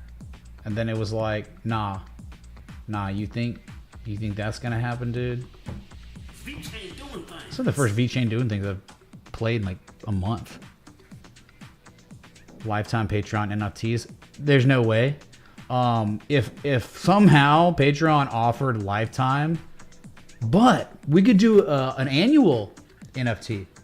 Like if you become an annual patron, you're given an NFT too. I gotta get with Chainlink on that. He's almost. So the thing is, I've had Chainlink, and here we go. Bitcoin's pumping, chat. Best part of tonight will be explaining harmonics and Fibonacci overdrinks. Yeah, I'm not explaining harmonics to anyone. Dude, it's like, I've been learning, if you don't have a passion for what I'm not explaining it. Like, I'm not going to try to teach you if you don't care. All right. Bitcoin, chat. Highest level you've seen since January 20th and rising. Pumping like the Jesus, man. Let's go. Power minutes. No, we can do that. Yeah, if you join, like, it can't be retroactive though, because it's gonna be how do I gift out 150 NFTs now to people that are current annual patrons? Because we have like 150 plus annual patrons. Like, it would have to be like, it's just new, and don't be mad at me because we're starting something new and can't retroactively do it. But once Chainlink gets, so again, dude, that tip happened. Whatever, we just, dude, sorry, I'm lost here. Oh yeah, DWAC. Sorry, it's kind of hard to do a request. How can I do a request when Bitcoin's $41,200 for the first time since January 20th? Kind of hard to go to DWAC when Bitcoin's live pumping right now as I'm speaking to you with less than 12 minutes, less than 11 minutes. 41,362. Dude, we're pumping, chat. Are we going to 41,986? Before the freaking day even ends? Are you kidding me? If I don't get some hype in the chat, I'm gonna lose my freaking mind. If chat doesn't spam, it's over, dude.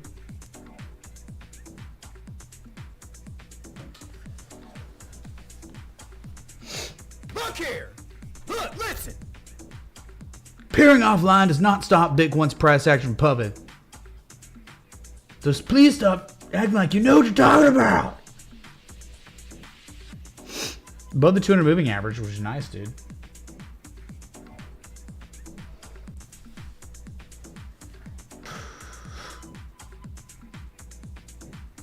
I can't take this anymore. Okay, chat, less than 2 minutes. Dude, I think I'll have time. I should be leaving now. But because of price action, in my mood, I'll stick around for 9 minutes and 40 seconds. But once the day closes, I gotta go. Because I'm gonna have like 30 minutes of time to prepare, like completely prepare, which I'm not prepared at all. Okay.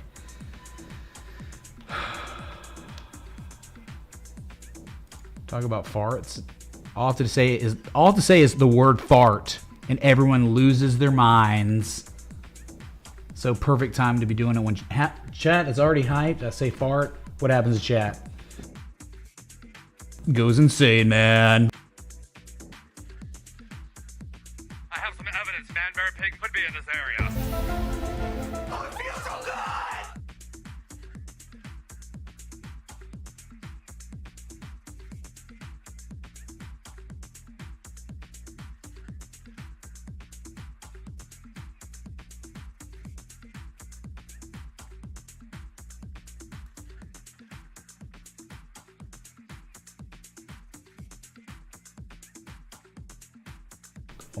What did God? Sorry, I was muted. 42K is upon us. 41,750 chat. We're pumping. We're pumping. God, I want to play the hate song. Don't you want to play the hate song right now? You're never going to hear the hate song again. Come on, just go test 42K for the sake of fulfilling the destiny of the support resistances, right? Just go test it. Come on. This is what you want to test. Bitcoin, just do it, man. Just test it. It's the January 8th, 2021 all-time high. The first one, right? From the big markup. Let's test it. And if we're a king, we break it, right? Just remember, though, what's the most insane thing about the daily? This. How stupid is this? Breaks the RSI downtrend and then back tests it as support before moon. And yesterday was falling below. It's like, oh, I guess it's not real. And it was real. It was just a back test, dude. Holy crap. Pump that S. Okay. This is bad because like I have such a trash tolerance to alcohol. Very, very bad alcohol tolerance. So it's just like I drank one beer, one lager, and I'm like, halfway through this IPA, I'm already like drunk.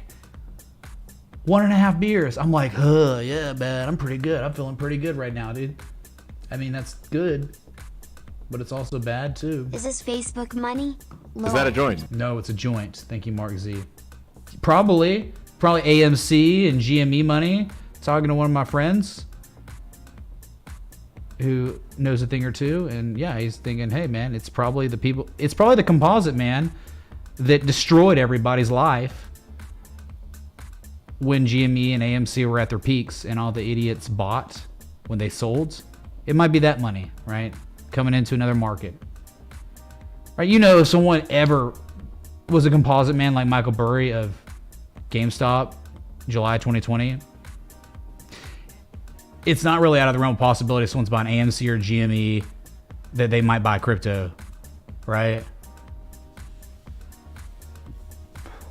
What is the composite? What do you mean, what is the composite? You mean, who is the composite operator? Composite operator is like, think about the Wizard of Oz. Think about the man behind the curtain.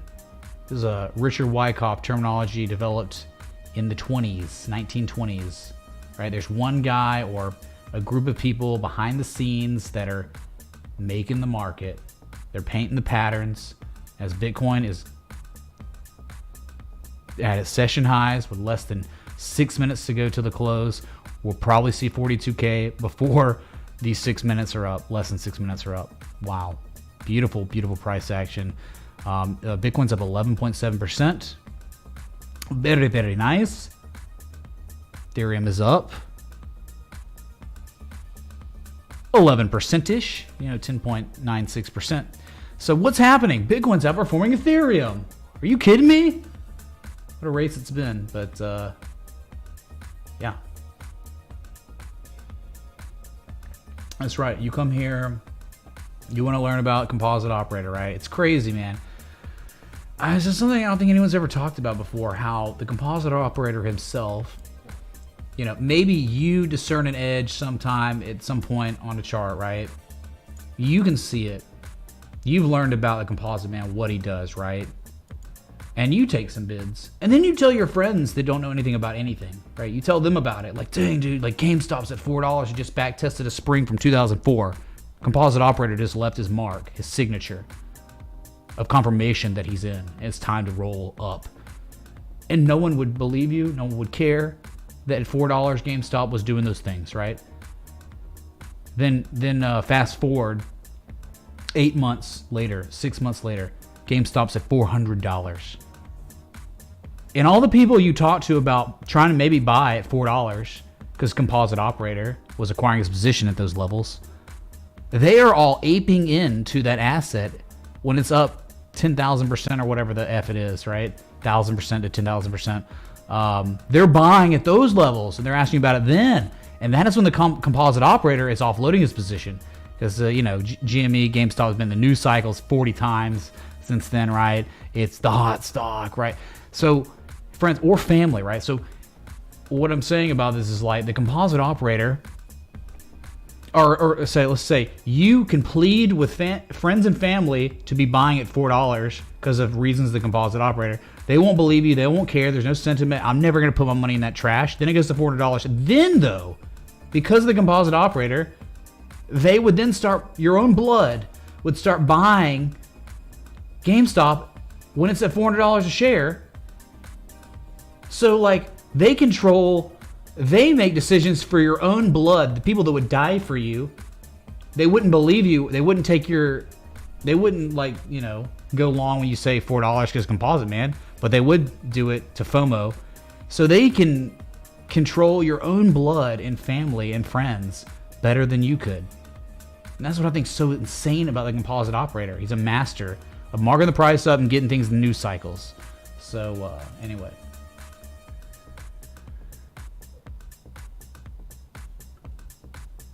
Does anyone get what I'm saying, man? It's wild. It's like, this is an observation I had about it. It's just like, psycho, dude. Yeah, for sure. 645. Yeah, absolutely.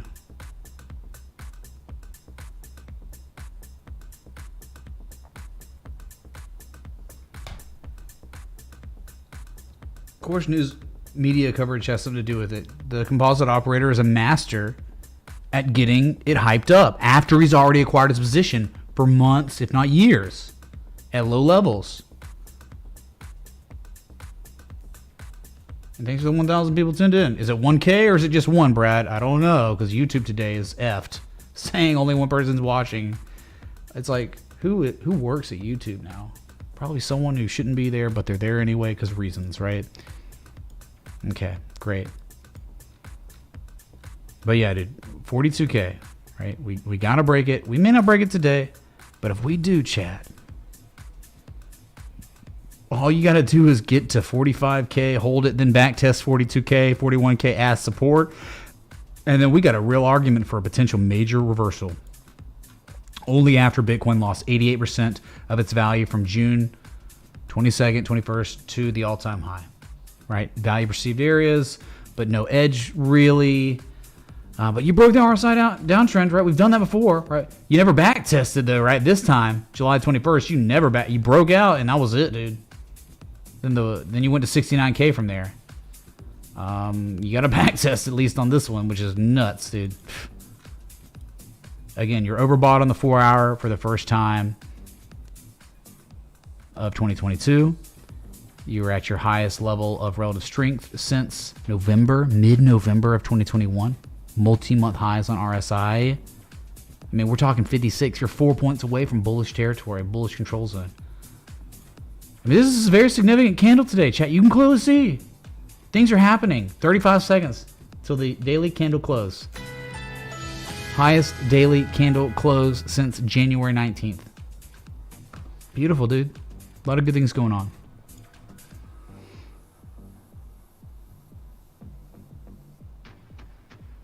I dig it, man. I dig this. This is good. This is good for assets like HBAR, right? That were see, HBAR was the long trade setup because I figured maybe this is the type 1 and you're getting the type 2. Maybe Chainlink's doing the same thing. You know, I'm thinking about it right.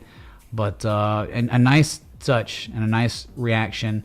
And what I really liked was maybe on the type 2, you were showing that very good RSI divergence. Right, oversold for the second time, bad action magnet move, confirmation. And this is the long setup. This is an active trade setup on a long. Just there weren't many. Like, it's just hard to articulate an argument for a lot of them. Just the way they all looked at these supports. But this one was like kind of an undeniable, yeah. And there could be a lot of upside on HBAR if this holds, if Bitcoin holds up. And Bitcoin did hold up, and HBAR is pretty solid. You know, I mean, I think you could eventually see like 40 cents. That's that first candle high close, the highest candle high close ever. There it is. I gotta go, unfortunately. Well, I mean, I don't know, like, I gotta go, yeah. That is your highest daily candle close, chat. We did it, man. What a massive, massive breakout. But not all the way where we need to be. Close, though. Dow Jones, I know you like saying that, man. It's your calling card. Here's your highest daily candle close on Ethereum since January 20th. Unfortunately, still confined within the parameters of the unbelievably perfect downtrend with too many touches on both sides, including the heartline. Yeah, you broke the heartline, back tested it, and actually rallied off of it. I mean, you're talking $3,000, chat. Look where Ethereum closed, chat. Right at it. Right effing at $3,000, man. But you understand, if you want to say Ethereum's reversing its overall midterm downtrend it's been in since all-time highs, it must recapture the previous discernible swing high, which is at 34.17. So until then, you're just making a lower high than the previous high. So I think even Bitcoin is closer to its previous high than Ethereum is. So that is the next step, right? You got to break the supply line too. You haven't touched the supply line at $3,100. So you got to break 3,400 if you want to reverse the overall midterm downtrend. That's the steps. Break supply line, break overhead resistance, back test it, and then you break 3,400. You stay above it. You can go to 4,200 after that. My God.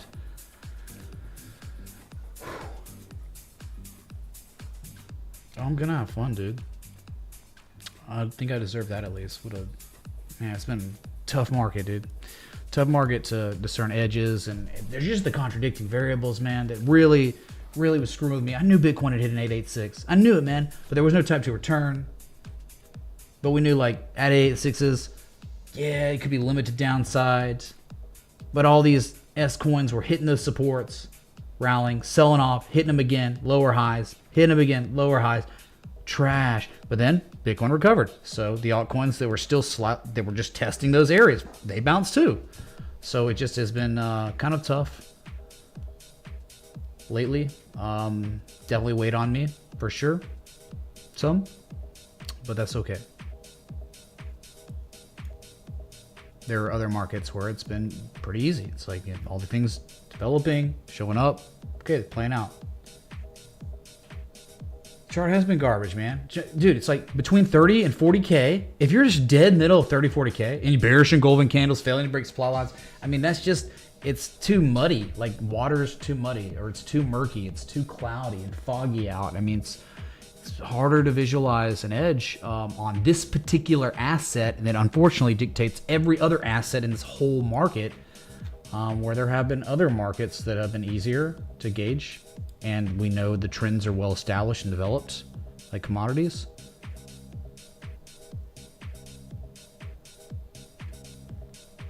Thanks for the 1,000 19 people tuned in. If you're enjoying the Bitcoin pumpage, hit that like button, the bell, sub. I have been live now for I think it says 2 hours and 30 minutes. The font's so small I don't even know anymore.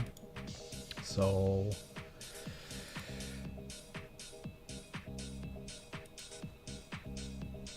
but yeah, be sure to join the Discord too if you haven't. That Discord link is pinned in the chat that you are participating in. If you look above, click that, join, because not often, it's very rare, I go live and not the scheduled stream time, but today was one of those days where I went live 2 hours early. I don't even know, maybe 3 hours? Oh, I've been live for 3 hours, 35 minutes, not 2 hours. 3 hours, 35 minutes, chat, I guess. Someone want to back me up on that? You want to see something funny? Dude, it keeps switching between 1,000 and then 1, right? It just keeps it's like 1 concurrent viewer, 1,000, 1, 1,000. Yeah, we looked at BTC dominance earlier in the stream. Was it 2.5? I don't know, man. I can't see. Yeah, I guess it's 2. Dude, I'm telling you, when you have a 4K monitor and you have other monitors that are not 4K, it's screwed up, so.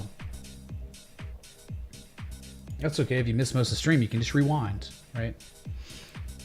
Please don't call it a date. It's not a date. It's just I'm meeting with someone that's opposite sex, and it's not that. It's like I'm gonna be 2 beers deep, you know? I'm meeting this girl. I don't care how it goes, you know? I give a crap.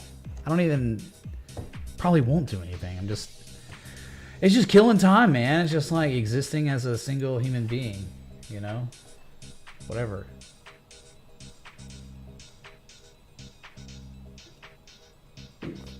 Live stream the bar? No, I'm good, dude. Yeah, it's just an in-person Zoom call. Exactly, dude. All right, so I think y'all got it. I'm gonna get out of here though. Look, dude, I just chose today to maybe give y'all some of my personal plans. I haven't been doing that lately at all. Like, you have no idea. But why not, man? It's been a good day. Our hold accounts are up. You wouldn't believe what the hold accounts are up. Yeah, stupid amounts, like psycho amounts, but great.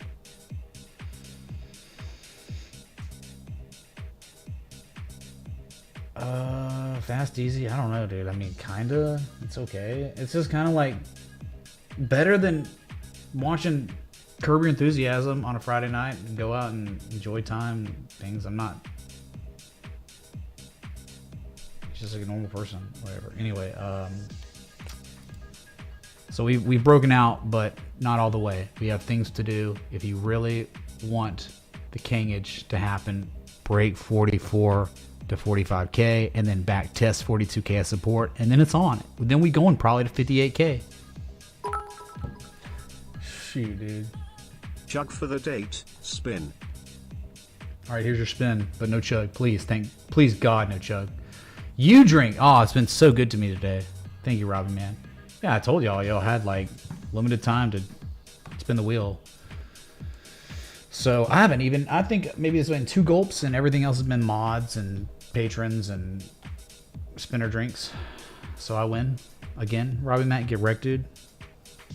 Positive way. I'll give you 2 minutes. 2 minutes and I'm gone.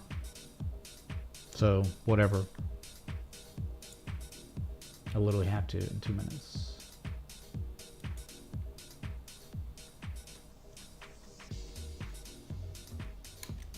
Oh, chat's lit, man. Oh yeah, I love it, dude. I love this.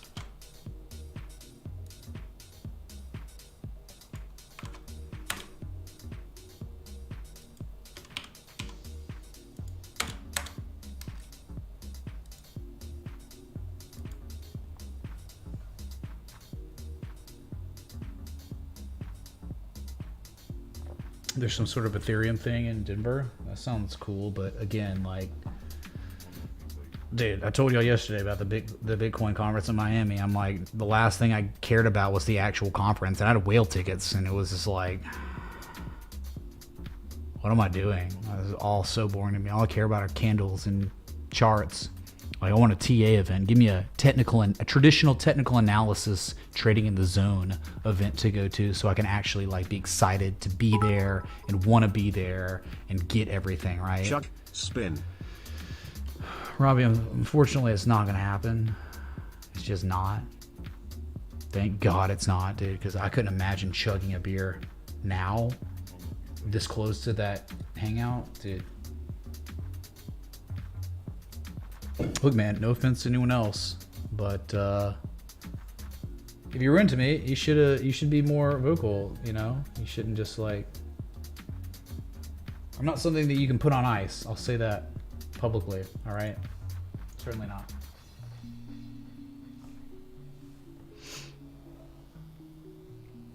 It is a hangout, man. That's all it is. Why would it be anything else? All right, so like Bitcoin like went positive just briefly for a second, and it very well could. Dude, we get a weekend pump, man. Oh yeah, low volume weekend pump, man. Break 42K, go to 45K, and then never see prices below 40,665 ever again. And we win. We good, dude. We good.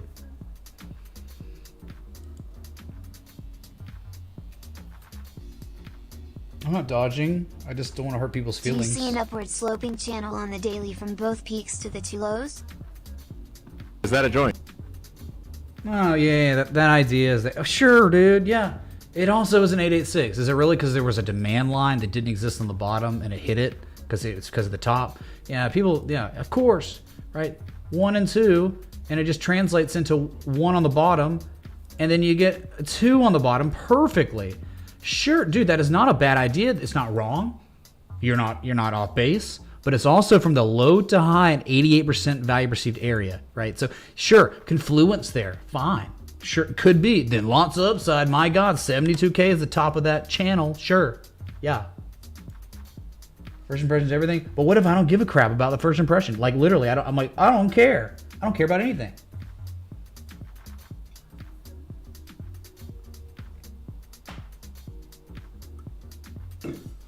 Okay, I gotta go now. I gotta go. So it was a good stream, good times. Appreciate each and every one of you. Thanks for the 900 plus people still here. Thanks for the 776. We're not gonna get 78.6 likes, 786 likes. Come on, dude. 10 more. You know, we get like 800 likes or 1,000 likes, but I know that's not gonna happen. It's too late now on the eve. But you know, been live, extended stream, early stream. Thanks for everything. I love y'all. Best community out there. Let's get Bitcoin over 42K. And reverse this overall effing trend above 45K, all right?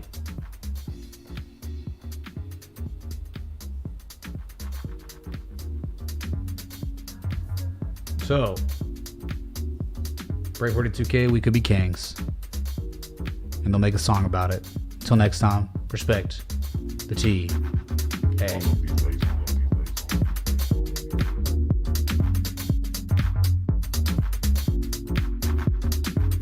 Oh, is that it, dude? Did you ever, man, enjoy your time at Applebee's? Like I'm going to Applebee's ever. Do I look like a boomer, dude? Applebee's are for boomers. If you go to Applebee's and you're 22 years old, you're a boomer. Applebee's is like created during the 90s when there was no like reviews of trash restaurants. And now they're like, you know, certain parts of Applebee's are publicly traded. It's all about profit. You're just a piece of cattle to them. You're just a butt and a seat to them now at Applebee's. Latent trash food, microwaves in the kitchen. You ever seen the movie Waiting? If you haven't seen the movie Waiting, go watch Waiting. That is literally every Applebee's in the world. And all the O'Charlie's and trash. All these companies that are just, it's for profit. It's not really about the food anymore. So screw those places. If you eat at Applebee's, doesn't matter what age you are, you're a boomer. Get wrecked. Until next time, respect the T. A. Thank you, dude.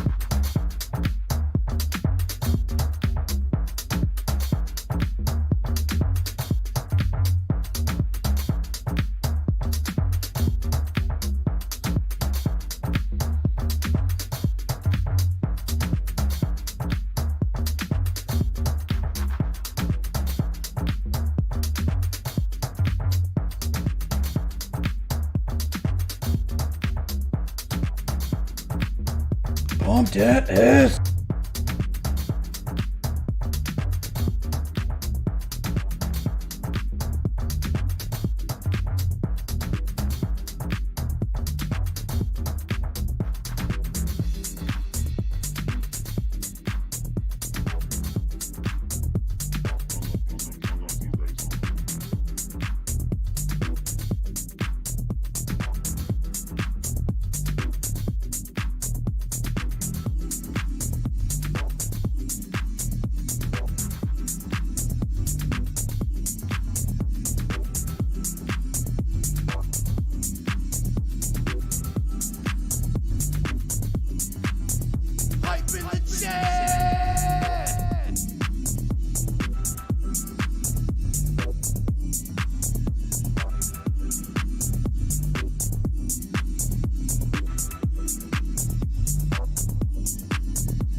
I'm a robot. I like robots. I have a robot vagina. And then, just like that, Adios, turd nuggets.